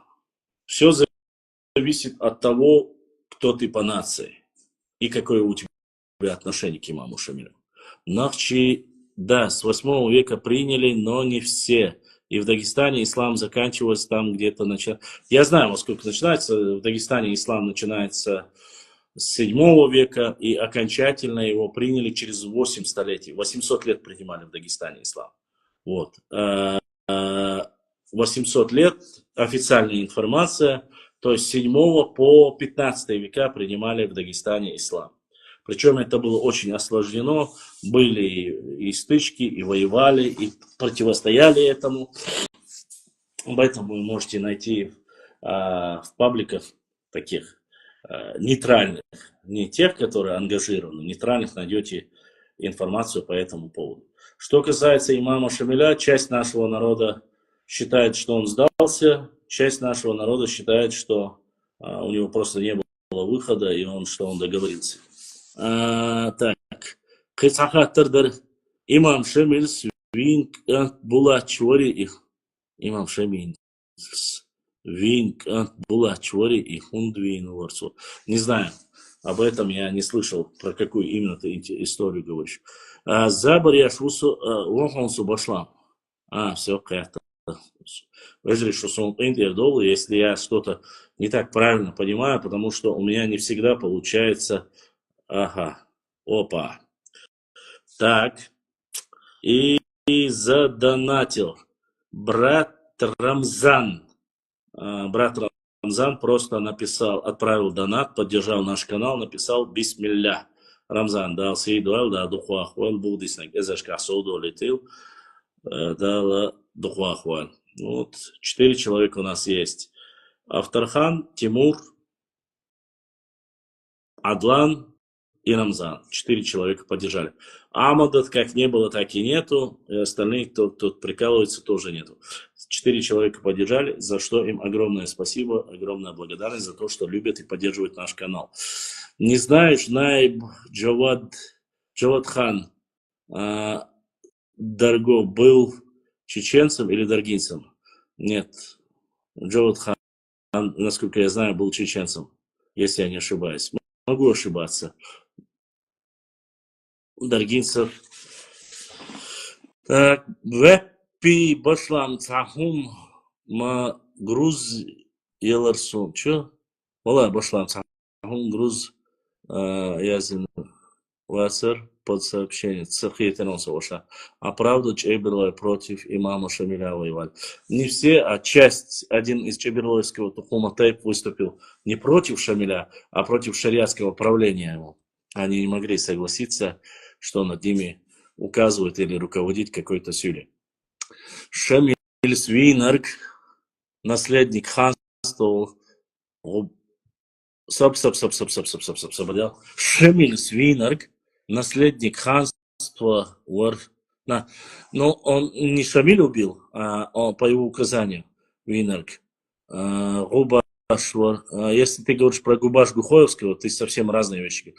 Шамиль Светна, Губаш Гухойский и Нохчевар, а то, что по его приказанию умертвили последнего потомка из ханской династии, то есть в Аваристане, это тоже информация есть. Башлам, черкесы тебя поддерживают. Огромная благодарность братьям адыгейцам, черкесам, кабардинцам. Дай Аллах вам здоровья, мира, процветания. Дай Аллах, чтобы все адыги рано или поздно собрались все вместе, и мы вместе отмечали праздники, друг друга ездили в гости. Хорваты тоже за тебя старше. Ну, хорватов я не знаю, но за тонкий подкол, хотя это нифига не тонкий, жирный подкол, вообще неуместно, не смешно. Наш пост, где про боксера, который написал... Не вижу уже. Боксера написал Андрю... Чего? Короче, я ничего не понял. Так. Наш пост, где про боксера, который написал Эндрю, про чеченца, автор в сообщении про ингушей вышел со мной на связь. Понял тебя. Так, Башлам. Правда, что когда были выборы в Урус-Мартане между Ташухаджи и Шамилем, мы выбрали имама Шамиля. Это неправда. Это неправда. Джавадхан Нохчи Цехью Мячусо Я Джавадхан Нохчи Вар Яцашекуяц.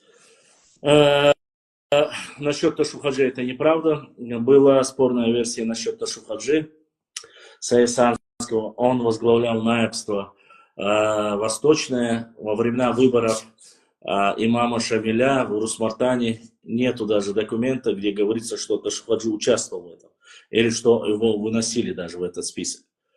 Там другая совсем история. Во-первых, Ташухаджи был воином, был религиозным деятелем, достойным сыном Нохчи народа и кумыков, потому что он проживал, его дедушка, они проживали в Эндере. Но ладно, суть не в этом. Мы говорим о нем не как о религиозном деятеле, а как историческом персонаже. Я эти документы читал насчет него, там выбирали, это было, когда выбирали имамом Дагестан. Там еще он не был имамом Чечни в то время. Это проходило... сейчас село не буду врать, эти выборы проходили после убийства Гамзат-бека Гази Мухаммада. Третьим имамом должен был быть Ташухаджи, потому что один из наиболее близких представителей и Гамзат Бека, и Гази Мухаммада, и по религиозному образованию, и близким воинам, и Гамзат Бека, и Гази Мухаммада был Ташухаджи Саисанский. Но во время выборов один из знатных алимов аварского происхождения, Джамалудин, кажется, его звали, он сказал, что третьим имамом должен быть, по мнению его и авторитетному мнению, должен быть имам Шамиль. И он стал третьим имамом Дагестана. После чего происходили определенные события в Дагестане, произошла битва в Ахульго, раненый, изможденный имам Шамиль вместе со своим сыном и двумя сподвижниками раненый ушел с Ахульго. Ну, там говорится по-разному, что его там от него отказались, предали, все оставили, он пришел в Чечню. После этого его забрали его соратники, одним из которых был и Байсангур Биноевский, который поклялся до конца быть с ним до тех пор, пока или смерть не разлучит их братство. Его привезли в Биной, говорят, по крайней мере. После Биноя он был раненый, отвезли его в Шатой. В Шатое он лечился, а в этом процессе были, некоторые говорят, Байсангур, некоторые говорят Салтмурад, Айса Гендергноевский, Байсангур Биноевский и Батуко Шатоевский. После этого с Батуко его отвезли в Шатой. В Шатой его лечили. По крайней мере, в области Шатой или в Итун-Калиеву. Некоторые говорят, что он был чуть ли не на лечении, его забрали в Итун-Калинский район, и его одни из братьев или родственников Ахмарза лечили, имама Шамиля. Но не суть. После лечения, дело в том, что Чечня была фактически окружена со всех сторон, единственный один оставался выход, то есть для чеченцев. Были заграны, была первая кордонная линия по Тереку, была вторая кордонная линия по Сунжи. С той стороны были кумыки, само собой, они были очень хорошие, верно подданные. Уже в то время договоренность между ними и царская Россия, то есть они уже дружили, служили в офицерах, кумыки. Не все, конечно, но, по крайней мере, у них были очень хорошие взаимоотношения с федеральным центром. А там уже остается фактически, там дальше уже некуда. Остаются земли аварцев, ну, дидойцы и андийцы считались нашими соседями, это не относятся они к Сюле, они общество, но они были небольшие по тем временам. Остается только одно место, то есть через эти горы только Сюли оставались. Там было стратегическое решение принято, что, во-первых, имам Шамиль воюет давно, во-вторых, как это делалось еще с 15 века, если там Амин Шьяшналаха, Кесюли Шандинак, Дина, короче, Лалруой или Вюруой, ну, так поясняется это. То есть, Нохчир Хальшванюк, Абарт Кырбац, то есть нужно было объединить всю Чечню, чтобы они противостояли одним единым духовным и стратегическим центрам против царской России. И плюс нужен был выход, хоть какой-то выход, если вдруг закроют полностью, чтобы они могли уйти или через Аварские горы и в этой области. Вот, по крайней мере, так говорят и предания. Его в Урус-Мартане сделали в этот момент, когда он лишился всего, всей поддержки, никого у него не осталось. Те люди, которые должны были прийти в Ахульго к нему на помощь, они, само собой, не пришли, или некоторые говорят, не пришли, другие говорят, что предали, и имам Шамиль был очень сильно разочарован. В этот момент, кстати, этот документ исторический тоже есть, когда он дает указания, если увидите даже ворону, летящую со стороны аварца, пристрелите ее, увидите муллу, полностью разденьте, убейте его. Ну, разденьте или ограбьте, убейте его. Вот это указание он дал своим наимам, своим сторонникам. Это как раз тот момент у него было очень сильно огорчение. И, само собой, его выбрали имамом Чечни и Дагестана. После этого началась активная фаза. Он начал противостоять. И все набеги, которые он должен был наказывать и завоевывать обратно Аварию, Аваристан или Аварию, как назовут, как угодно, другую часть то есть уже Дагестана, он начал направлять чеченских воинов. Само собой, они начали отвоевывать каждое эти села. Другие найбы, которые остались, так сказать, укрывались, они тоже начали укрепляться. И вот таким образом образовался имамат. Имамат Шамиля. Вот так как-то есть мнение насчет внешности, типа, короче, я не успеваю его за вами читать, аж мобил. У нас осталось немного времени, вы меня уже извините, но дальше уже тянуть я не буду, потому что у меня и финансово я не потянул. Так что мы еще чуть-чуть с вами проведем эфир. Башлам Адыга Вэй Чекуяц. Так и есть Адыга Вэй, братья. Башлам, какие найбы аварцы похоронены в Чечне? О, блин, их немало. Я не могу вам всех перечислить. Всех их знать ты не знаешь. Аварских тем более. Ну, там аварские, сказать, это тоже под вопросом. Там, чтобы они все аварцами были, это маловероятно. Башлам, есть у чеченцев найбы, которые похоронены в Ингушетии? Нет. Насколько я знаю, нету. Насколько я знаю, нету. Вроде бы нету. Есть мнение насчет внешности истинного чеченца, только светлые, остальные нет. Это недостоверная информация, это лабуда. Ну, в основном, конечно, есть светлые, темные, но это как бы... У нас нету арабистов, которые смогли бы перевести письма на арабском языке. Например, Таймиева. Я копался в архивах Чеченской Республики, но перевода нет. Ну, Байбейбулата Таймиева нужно еще очень сильно изучать. Это был один из сильнейших стратегов и политиков чеченской национальности и генералов. А то, что Шамиль согласился только с третьего раза, слышал, я этого не слышал. Это, честно сказать, вот этого нету. То, что его выбирали, что там участвовал Айса Гендер-Гноевский, что там участвовал Байсангур Биноевский, Салтамурат Биноевский, вот что они участвовали, Дубава Шендероевский, Батукоп Хантоевский, эти одиозные личности, которые с самого начала рядом были с ним, вроде бы это я слышу. Что он 3 раза отказался, это мне немножко кажется, что это даст еще фантастич. Хотя, может быть, все может быть, но я не считал такого. Если за пределами не найдешь войнахов, найди грузина Бусулба у Ясюли, не подпускай Керсту, Елту, Гюрджи, не отталкивает. Я не понял, короче, вопроса. Ну да ладно, поговорка. Поговорка. Вот как-то так.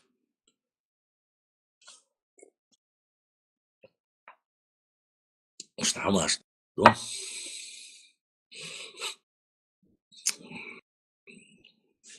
Есть ли вопросы? Ибраим, что в Ютубе? Что в Ютубе? Что мои братья, воины ютубовские делают? Какова там участь? Сколько их? Нужно следующий эфир сделать в Ютубе. Потому что когда ты проводишь в Ютубе, одновременно 300 с лишним человек прошли на прошлый наш эфир. Для меня это было удивление, с учетом того, что тоже проводил почти что 4 часа стрим и эфир. Грозный, мол, стоит. Джамалай стоит как непоколебимая, как статуя Мамая в Курган. Так что приходи вместе, бургер заточим с тобой, ма. Вообще, хаз жиж говны, что хаз виста хочешь, ма. Гарчелма, ингушские нацики, чеченские нацики, русские, это дупай. Вашам, думаю, что надо завершать. И я тоже так думаю, что, осталось немного у меня все равно. У нас трафик заканчивается. Скоро, там осталось немножко, 31 минута осталось. Что за глупый вопрос? Это не глупый вопрос, мы там встречались с Джамалаем. Давно там не был. Да, Башлам, понял, конечно понял. Имаматство началось при Ушурме, а закончилось на ком? При Алибек Хаджи Зандакском. Последним имамом считается, что был он. Башлам, можно с вами? Можно. Любое время. Дикхер дуба Джамалай. Ты понял, Джамалай, да? О чем я говорю? Я этот вопрос воспринял как оскорбление. Ирисханов... Не, Бежри. Я там находился с друзьями и наткнулся на Джамлея Хамхоева там. Мы увиделись, встретились, перекинулись пару слов, салам. Он ушел по своим делам, я по своим делам. И он поэтому, говорит, грозный, мол, стоит, намекая на меня то, что мы там встречались, когда виделись в последний раз. Он об этом говорит. Алибек Хаджи Борзю, Алибек Хаджи Зандакский, чеченский воин из Зурцукского тейпа. Алибек Хаджи Зандакский был достойным красавчиком, очень сильным человеком, харизматичной личностью, достойным. Погиб, конечно же, он, сдержав свое слово, в надежде, что точно так же сдержат слово те, кто ему дал. Но, как мы знаем, его обманули. Однако это не умиляет нисколько его мужество и его достоинство. Чтобы не погибли остальные, Алибек Хаджи Зандакский, который поднял реально, опять же, огромное количество ичкеринцев, искеринцев, не захотел проливать кровь своего народа, своих друзей, и погиб за свои идеи. Сейчас вырежут то, что ты сказал, и начнут меня бомбить. Да за что бомбить? Ты приезжал по своим делам, ты был не со мной, ты со своими людьми был там, кто-то еще с тобой был, с Ингушетии там. Зачем, какая разница? Ты приехал в Чечню по каким-то... Я буквально недели нету, я был в Ингушетии, в аэропорту был, у друзей был там в Ингушетии. Ничего такого нету. История – это история, а то, что обычные человеческие отношения – это обычные человеческие отношения. Я еще раз, да, хочу еще раз напомнить, не забудьте обязательно, одни из достойных и общественников, и людей, которые хотят настроить хорошие братские отношения, занимаются и своим народом, и своими делами, и пытаются наладить хорошие братские отношения. Не пытаются, они всяческим родом это делают. Это, как мы знаем, является Муса Албагачиев. Так что подпишитесь на его канал на Ютубе. Его старый заблокировали, неизвестно почему и из-за чего. Я смотрю его, и у него очень нормальные темы бывают, когда особенно какие-то проблемные ситуации бывают в Чеченской Республике, они очень даже по-братски выступают и говорят, так что если хотите послушать нормальных людей, а не тех, кто призывают и стравливают наши братские народы, то смотрите, что говорит Муса. По крайней мере, было раньше так. Не знаю сейчас, если у нее не поменялось мнение. И Джамалей точно так же относится к одним из достойных братьев, которые очень хорошо относятся к нашему народу. По крайней мере, его статьи и его слова, они немножко разнятся. Иногда Джамалей такое публикует, конечно. Ну, Джамалей, ты же знаешь, ты же тоже нацик ингушский. Ты не думаешь, что я тебя буду сейчас защищать или как-то. Ты свою ингушскую тему толкаешь, я свою нахчийскую тему толкаю. Но это не мешает нам быть, как говорится, братвой, братьями. Пошла вопрос про Урарту. Какое мы Урарту отношение? Прямое. Мы являемся потомками хуритов Урарского государства. Имеем близкое родственное отношение к хуритам, урартийцам, к шумерам. Так что как-то так. Остальное объяснять, думаю, не стоит. Вы можете найти статьи у нас на нашем канале. Мы обязательно их будем публиковать. Следующий эфир, опять же, напишите в директ, о чем бы вы хотели, на какую тему вы хотели бы провести эфир. Возможно, следующий эфир мы сделаем в Ютубе. Будем делать в Ютубе и непосредственно подключим Телеграм. У нас в Телеграме появились особенно активные ребята, молодые наши воины, так сказать, которые очень интересуются историей, Нохчелла и так далее, и так далее. Поэтому думаю, что необходимо выслушать их мнение. Вам будет тоже приятно услышать не только меня, но и мнение других людей. Поскольку вы видеокамеру не нажимаете и в прямой эфир в Инстаграм не выходите, мне придется уже как-то автоматически переключаться. А эфир про Урарту, это зависит от вас. Если у Ибраима получится, Ибраим, если у тебя получится вот точно так же прикрепить наш вот этот номер с с поддержкой всем остальным во время эфира в Ютубе, мы можем перейти туда, чтобы люди потом не говорили, и в Ютубе проводить тоже эфиры. Но в Инстаграм, как мы будем делать анонсы, сегодня мы сохраняем все в инстаграмное здесь, Инстаграм, а точно так же, если кто-то не видел предыдущий наш пост, ай, ёшки, ой, yes, вот.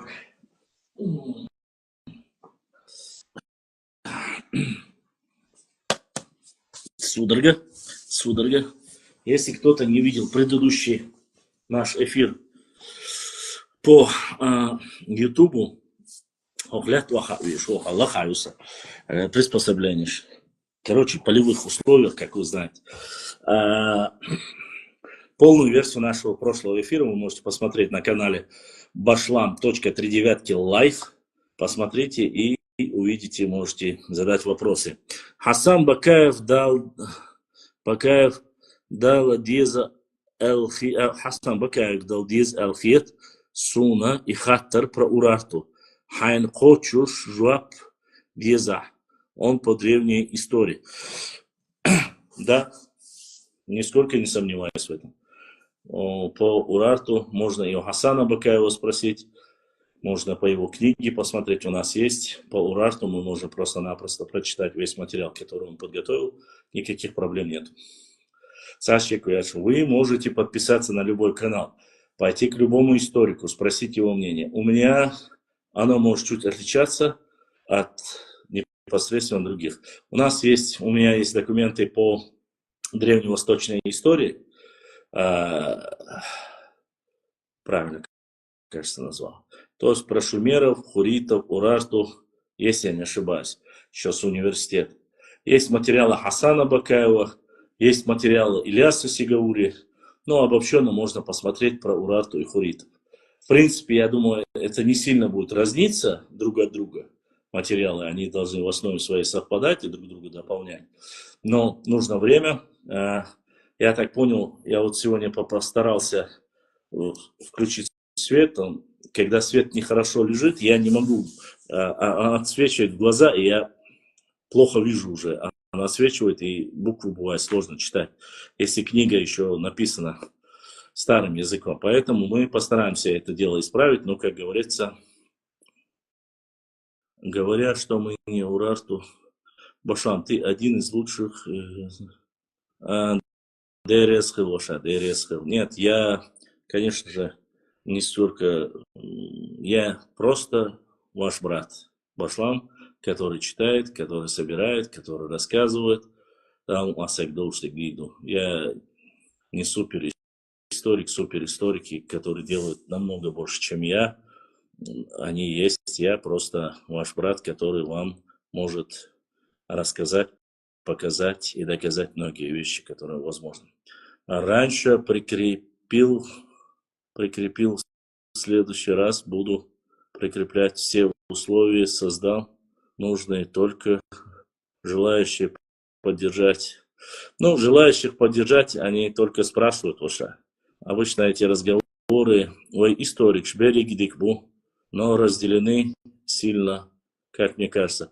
Я с Хасаном общаюсь, консультируюсь, всегда публикую его материал. Он выходит на контакт, то есть я с открытыми историками всегда. Я его очень люблю, уважаю, он мой, как говорится, наставник. Вот его, Ильяса Сигаури люблю точно так же. Хоть и не общался с ним, его все материалы всегда читаю. Для меня он очень, как говорится, уважаемый. Хизриев Хаджи Ахмедович. Сулейман Демирханов тоже очень люблю, уважаю этого. Одного из самых достойных историков по кавказскому периоду имама Шамиля. Очень мне он нравится. Так что из археологов Султан Исаев, это мой братан, рыжий, как и я. Ну и само собой мы с ним знакомы уже очень давно, еще с студенческих лет. Мы вместе ездили на Олимпиаду. Правда, он очень стеснительный, я его пытаюсь все время вытащить сюда, к нам в эфир. Но он такой, у него то интернет, то другое, но, честно скажу, добрейший человек, чистая душа. Я добавлю материалы Хасана, произведения его, конечно. Так что по этим материалам. Да, и черт, чуть не забыл. Я очень надеюсь, меня добавили в новую группу.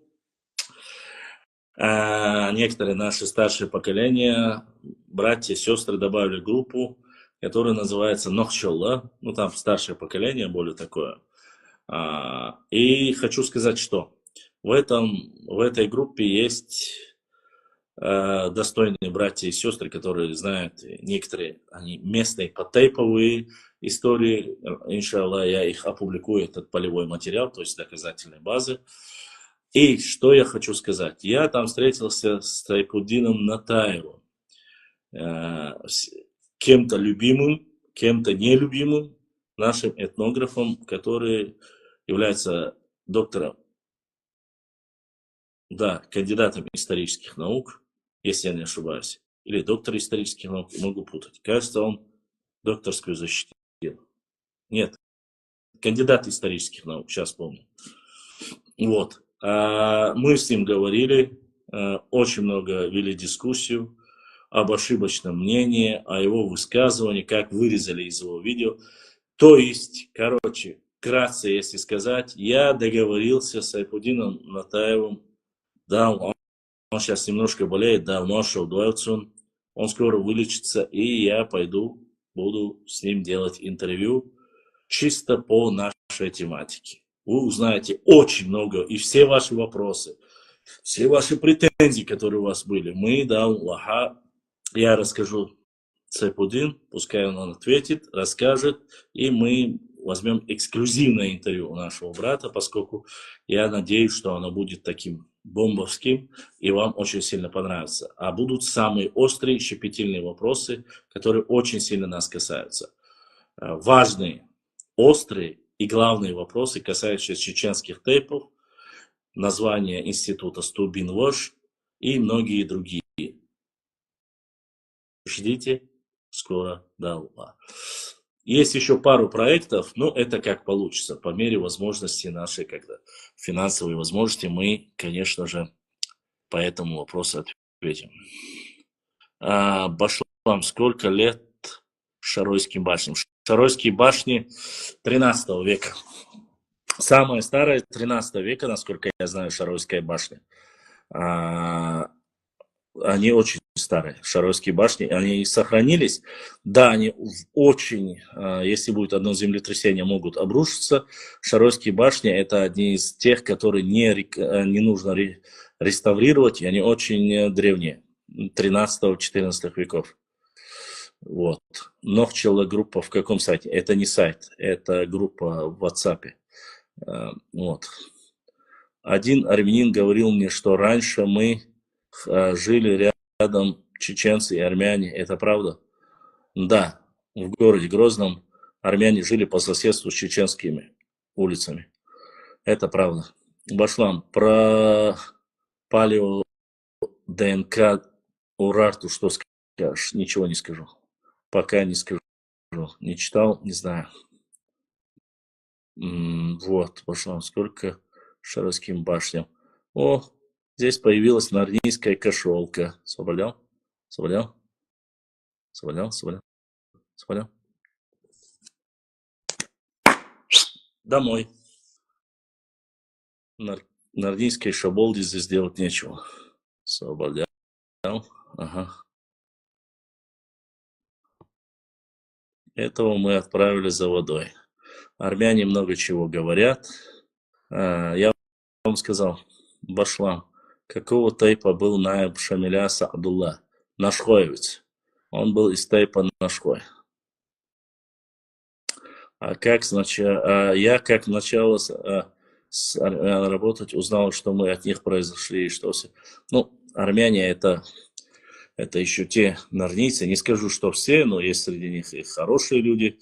Но в основе, что касается истории, там нарнийцы наши соседние позавидовать можно. Хотя они очень друг на друга похожи в плане сказок.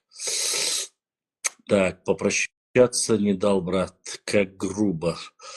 А как с ними иначе? По-другому никак нельзя, по-другому никак нельзя. Что?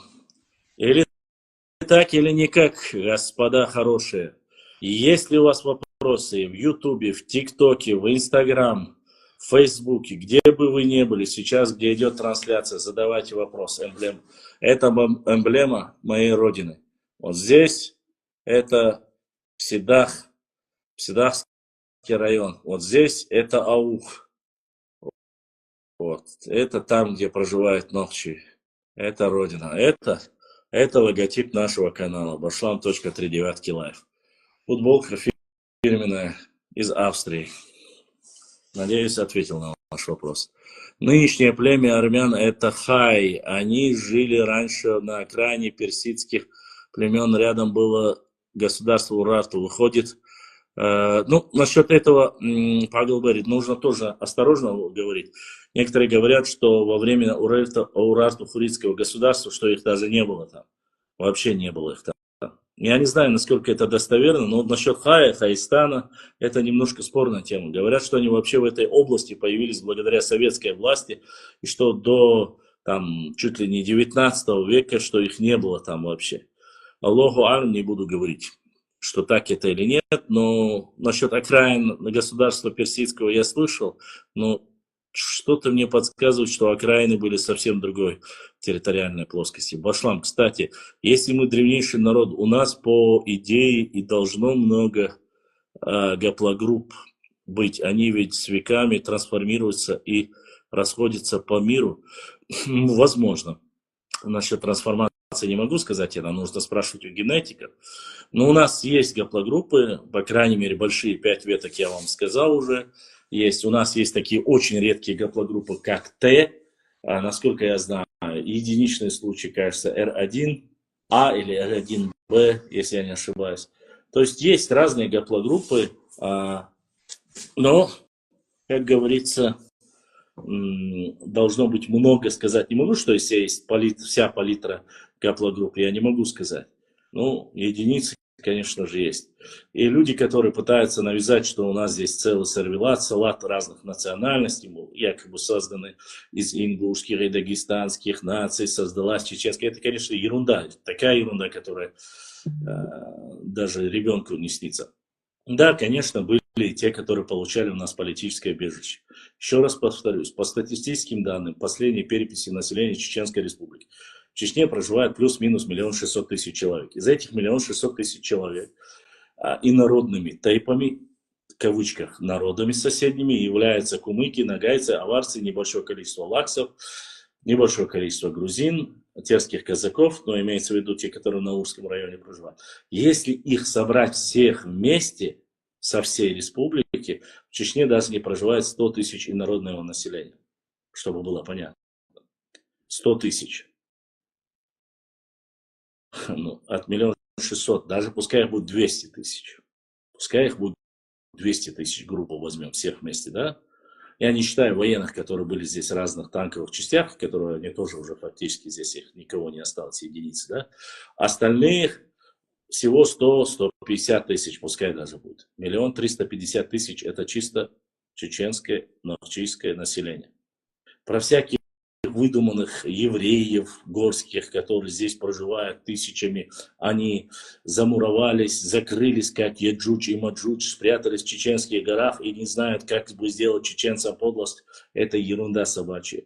В основе своей многие горские евреи отсюда как с ветром сдуло еще в начале 90-х годах, когда уехали все евреи, остальные. Поэтому это чушь. Что касается русских, опять же, здесь не было геноцида русских. Когда начали бомбить, убивали и чеченцев, и тех жителей Грозного русскоязычного населения, они не выдержали, они уехали в разные субъекты Российской Федерации. Все ли остались некоторые в основе своей. Гунки тут небольшое количество тоже. Но гунки это в основе своей 3-4 села. Новые это 2-3 села. Все. И то вперемешку с определенными. Тут еще, конечно же, не новые вперемешку, а гунки. Там с гунки небольшая другая история. То есть, в основе своей остальных почти что как таковой нет. Вот эти мифы, созданные сказки, рассказы, это наши некоторые ногчи любят слегонца так приукрасить и доцек дейц, издыгдаться. Ценохчи тейп на штюле бума бах, турквай бума бах, кебегма бах, шенцов мадицо, коман зимади. Дикни аль-хаж. Ахик хаж. Ассалам алейкум, брат. Экран, камеру почисти. Валикум салам. Как почистить ее? Я и так ее почистил.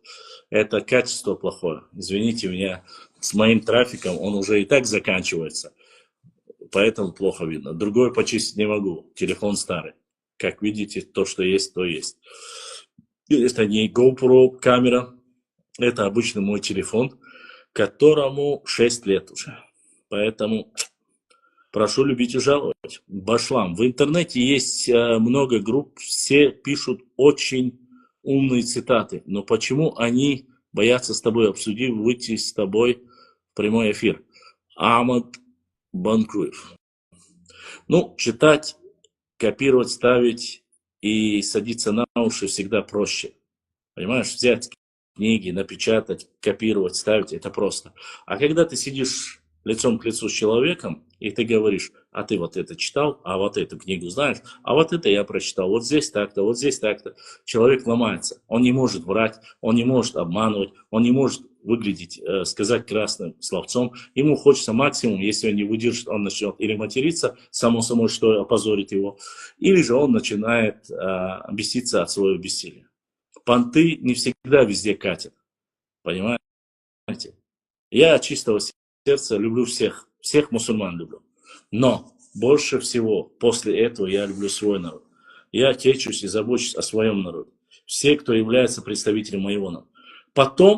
Потом, я хорошо отношусь с уважением, с любовью отношусь к тем соседним народам, которые не с подлостью, а всегда хорошо относились к моему народу. Помогали в тяжелое время, уважают друг друга.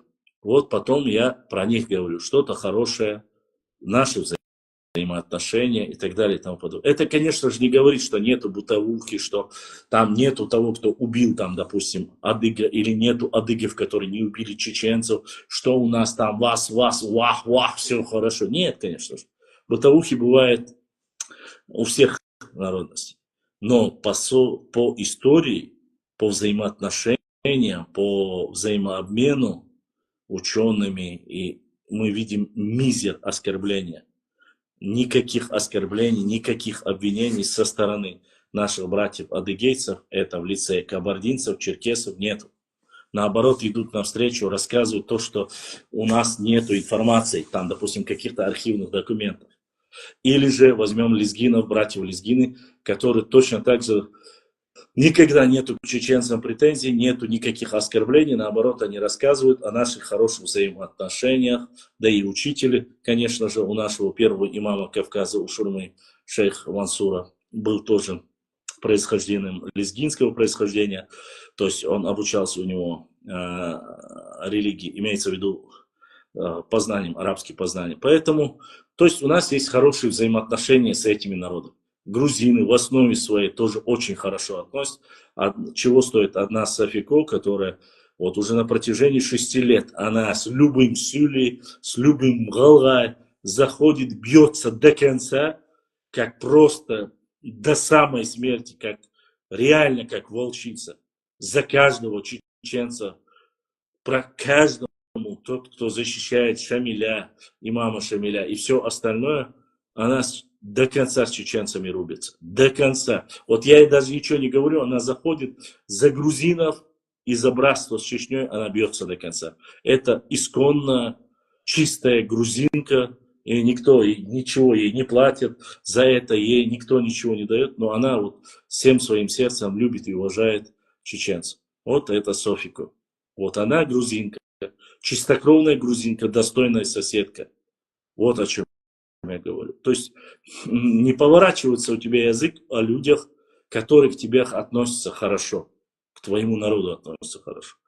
А те, кто гоняет понты, рассказывает сказки, оскорбляет и показывает себя якобы мнимым доминантом на Кавказе, которые сами на самом деле zero. Это не нация, это не Тейпани, Шагары. Это я говорю про пустышки, про нарнийские пустышки, аношники. А как я должен к ним относиться? Зачем я буду их приукрашивать или с ними там васькаться, сюськаться и так далее и тому подобное? Когда они не могут провести какую-либо аргументацию, когда они не могут противостоять, или я не знаю даже, элементарно простых вещах, я не прошу их заниматься какими-то глубокими исследованиями. На элементарную тему нажми камеру, заходи, просто поговори, скажи, в чем я не прав, если я не прав. Я скажу, в чем он не прав. Мы не будем затрагивать общее количество людей. Мы не будем материться. Это ничего не стоит. Ты же перед всеми хвастаешься, понтуешься, что ты ого-го какой специалист, аланист, хазарист, взаимоотношениям дагестанским и так далее и тому подобное. Ну тогда зайди и все. Поэтому, почему они не приходят, я не знаю. Комплекс, наверное. Башлан, правда, что силой помогали русским депортировать чеченцев? Ну, помогали маловероятно, но что они с радостью заняли их дома и земли, и грабили чеченские дома, и вывозили отсюда все вещи. Я опубликовал, посмотрите, документы есть. Это абсолютно не тайна. МВД СССР публикуют, как они воровали, вывозили тачками из чеченских домов, там, и скотину, и лошадей, и даже не то, что сено, корма для скотины воровали. Все это записано, все это фиксировано. Вы можете посмотреть, я уж молчу про остальные. Некоторые говорят, настолько быстро заселились, возможно, это легенда, настолько быстро они заселились и знали, что чеченцев выселить, что в некоторых местах еще не успел сойти пар седый. Так быстро они заселили чеченские дома. То есть это проходило не месяцами, не годами, то есть они уже были готовы, только они вышли, сразу же заняли их дома. Есть вот такая инфа. Что было на самом деле, Аллаху аль. Да, конечно же, они сами начинают, когда им говорят, верните ауховские дома, ауховские земли и так далее, они начинают говорить, нас тоже насильно переселили с гор, нас спустили, наши дома разрушены, нам возвращаться некуда и так далее и тому подобное, обвиняя Сталина. Другие же, обвиняя Сталина в кавычках, ставят ему памятники, целуют на ворота, клеят голову Иосифа Виссарионовича Сталина и делают все, чтобы там проводят там коммунистические праздники с флагами. Ну, все, что может каким-то образом задеть чувства, конечно же, достойных соседей, братьев, ну, они-то мусульмане, я сомневаюсь, ну, раз сходят со Сталиным. Ну, такая вот вещь, короче. Это суровая правда, что есть, то есть. И самое главное, что они украли наши тепторы. Ну, что тепторы украли, это самая малость, то, что они могли сделать, конечно. Они все культурное наследие, все, что оставалось от наших предков, истанги, не истанги, все обокрали лошадь. Все. Вот. Вот такая вот ситуация. Так что у нас нету конкретно кому-то вот к нему или кому-то к нему. Если хорошо относится, он наш брат. В любой национальности. Если он не врет, если он не оскорбляет, я только за. Но так не должно быть, чтобы чеченцы вечно предлагали братство, с учетом того, что это самый большой народ на Северном Кавказе, с учетом того, что это самый воинственный народ на Кавказе. Потому что вечно то трагедия, то война, то трагедия, то война. Заметьте, воевали, это еще не обозначает, что всегда побеждали. Но, по крайней мере, они не воевали со слабыми. Они всегда в десятки, в сотни, если не тысячи раз больше их с могущественными империями воевали. Возможно, это преувеличение кому-то покажется. Возможно, это чрезмерно пафосно это покажется. Но мы говорим об истории. Всякое может быть. Нужно просто знать свою историю, учить ее. И самое ошибочное мнение это то, что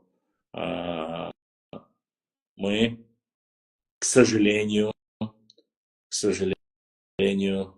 чересчур доверчивые, наивные. И по своей глупости, по своему братству и родству мы думаем, что все точно так же относятся к нам. Переносим все это на политическое русло, как будто бы они не согласны с нашей политикой. Вот человек зашел к вам в прямой эфир. К вам, я имею в виду, к нам, ко всем. Где находится 100 с лишним человек в Ютубе. Где находится там ну, 100, 200. В ТикТоке там находится, пускай будет 50, 60 или даже 10 человек.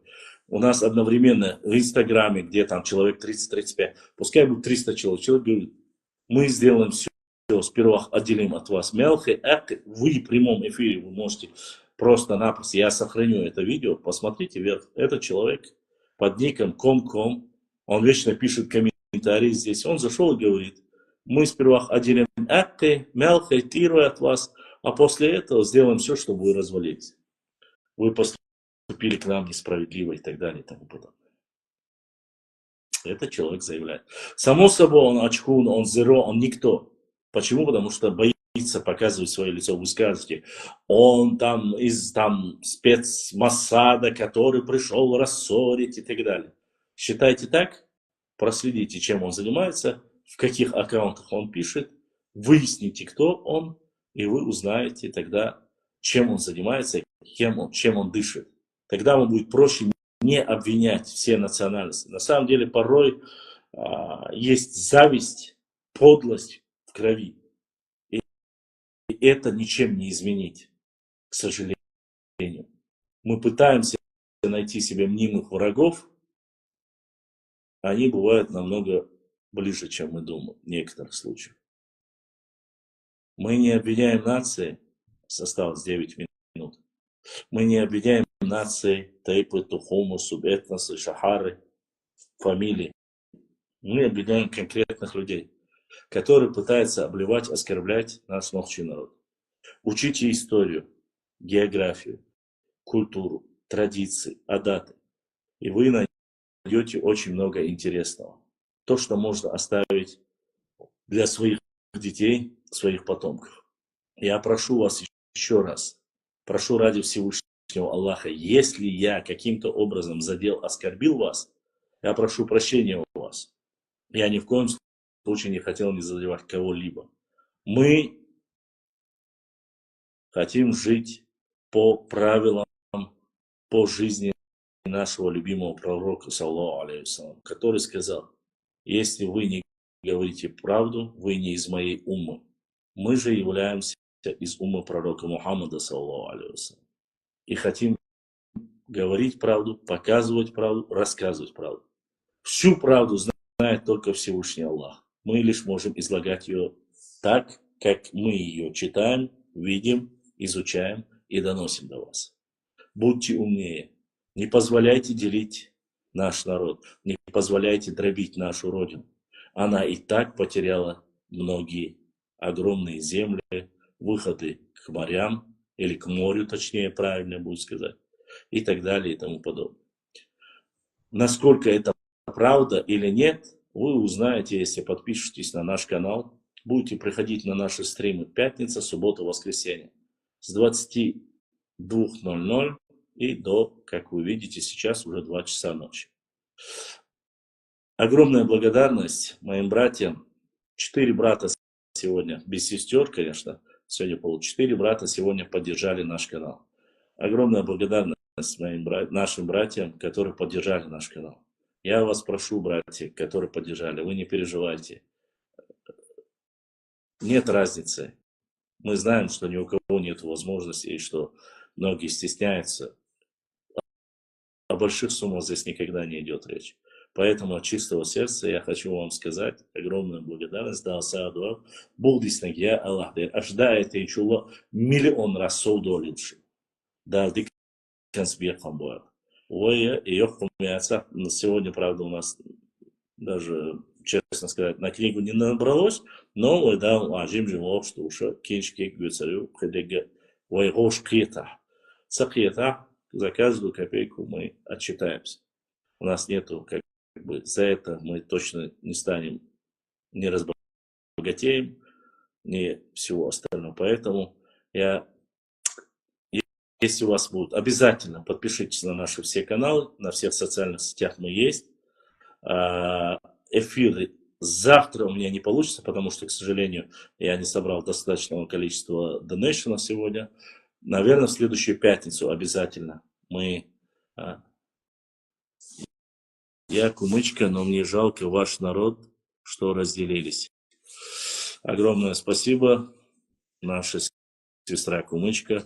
Пытаемся не делиться, все будет хорошо. Вот, к сожалению, завтра я сделать не смогу. Я думал, что смогу собрать, но сегодняшний стрим, к сожалению, ничего как бы у нас не получилось с этим, но ничего. Следующий эфир мы сделаем, наверное, возможно, может, сделаем про Кистетию. Сегодня мы сделали про Джорджу Кетию. Следующую, возможно, мы сделаем про Кистетию. С картами или нет, тоже постараемся. Я буду, конечно же, все, если вы хотите по документам, если же нет, мы возьмем какую-либо информацию интересную для вас. Напишите в директе, чтобы я в следующий раз сделал там такую-то, такую-то, про это. Хотите про границы? Скажите, хотим про границы. Хотите там Востока или Запада или Юга, там расскажите про Грузию, взаимоотношения с Грузией или взаимоотношения. Пишите в комментариях, дайте знать, что вам нравится и что бы вы хотели услышать. По вашему непосредственному желанию мы будем делать эфиры, само собой. Вот. Огромная благодарность всем подписчикам с Ютуба, с ТикТока, с Инстаграм, с Фейсбука. Все, кто нас смотрит. Огромная вам благодарность. Всем братьям из соседних регионов, кто смотрит наше с Кавказа, вам тоже огромная благодарность. Я надеюсь, что вы пригласите еще больше к нам подписчиков, позовете, у нас интересно. Если у вас будет намного больше, там, допустим, чем, как говорится,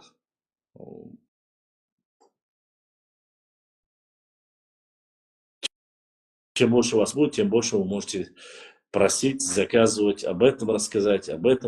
Мы постараемся вам ознакомить вас с историей и взаимоотношения. Обязательно с чеченцами, какие у нас взаимоотношения, какие были вместе, делали, ну, так сказать, проходили бои и так далее и тому подобное. Я надеюсь, все в рамках закона, как мы знаем. Незнание закона не освобождает от ответственности. Не дай Аллах, я не хочу, чтобы кто-либо или что-либо с кем-либо плохого произошло насчет вас, меня и всего остального. Мы занимаемся историей, мы не занимаемся, как говорится, политикой. Мы занимаемся хорошим делом. История, она очень важная, нужная. Мы должны знать прошлое. Если мы будем знать свое прошлое, мы узнаем в какой-то мере, в небольшом проценте, узнаем, какое будущее нас ожидает. Я прошу вас об этом не забывать, понимать это. Только глупые люди будут отвечать и говорить, что история и реальная жизнь, которая существует сейчас, они не важны. На самом деле, честно скажу, история — это праматерь, отец всех остальных наук. Именно история передает все, что происходило, как это делалось и так далее и тому подобное. Я желаю всем сладких снов. Я на связи. Я еще сейчас буду собирать материал для новых постов. Я прошу прощения у вас, Вежри, то, что последние 2 дня я мало публиковал. У меня небольшая техническая проблема. Башлам, подписчики хотят такую же футболку, как у тебя. Друзья, к сожалению, я вам не смогу всем обеспечить такую футболку, поскольку это финансово будет очень трудно. Все эти футболки заказать вам из Австрии или Германии, чтобы вам привезли, но я постараюсь сделать для самых достойных моих подписчиков, конкурсантов. Мы постараемся заказать хотя бы штук 10 и сделать для вас, по крайней мере, какой-либо конкурс по знанию родной истории, по знанию географии и так далее. И обязательно постараемся отправить вам. Но если вы не можете помочь мне, я хотя бы постараюсь помочь вам. Опять же, это зависит не столько от меня, вы Я постараюсь, по крайней мере. Думаю, на это дело найти какого-нибудь, подтянуть нашего какого-либо мецената и посмотрим. Аллаху алям. Всем сладких снов, всем братьям баркалла, с вами был Башлам. Обязательно подпишитесь. Можно было бы вопросы задавать в прямом эфире, Башлам. Да, в принципе, тоже неплохо. Обговорим. Не забывайте подписаться на наш канал, нажать на колокольчик, лайкайте посты. Обязательно.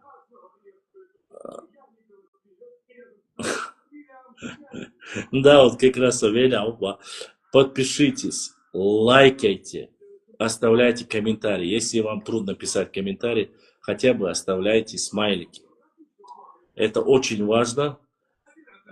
И да, и хочу сказать нордийцам, мало того, что вы очистили меня от грехов, вы по своей тупости вытащили все мои ролики в топовые. Вы написали столько гневных, ненужных комментариев, что мой ролик стоял буквально 3, 4 или 5 дней стоит на первом месте среди шотов и других. Вы сами того не понимая своей тупостью, когда пишете плохое, а Аллах вас таким образом наказывает, вы вытащили мой ролик в топ, и просмотры у меня поднялись просто-напросто. Нас, подписчиков у меня 55 тысяч. Сейчас охват за последние 5 дней, охват моего видео уже превысил 200-250 тысяч. 247, так правильно буду сказать, 247 тысяч просмотров, то есть это людей, которые даже, у меня подписчиков 55, это значит не подписанные на меня люди зашли и просмотрели. Вы сами, не зная по своей тупости, просто подняли рейтинг просто до невозможного. А мне это хорошо. Почему? Потому что на моем канале они узнают правду о моем народе, о Нохче народе. Деба, Деша, Даха Санохче, Санхоми Нохче Кам. Бюсталде, Калвел, Шуцвек Шуош, Башламора, Шуна, Далси Дуайла, Дерес Хил, Вой Зайнаду, Вой Связяду, Шейн Уш Хена, Директ Чуязия, Шейн Карт Нешкник, Сахом Кариолы, Шейна и Чуквасин Язетлаха, Войн Директ Чухаят, Сунгиндала, я вой қомақ кәсәтсі дешдала, я историк кәсәтсі дешдала, хақлышдала, масалла, башқал ячун, и картдала, и киншкела, хаяит ас үйшела, хар үйшу, хар вой чуқусарю, әла дахойта душун. Дише, деба, даха, санхоми нохчикам, бюсталдейк, ассаламу алейкум, ва рахматуллахи, ва баракату.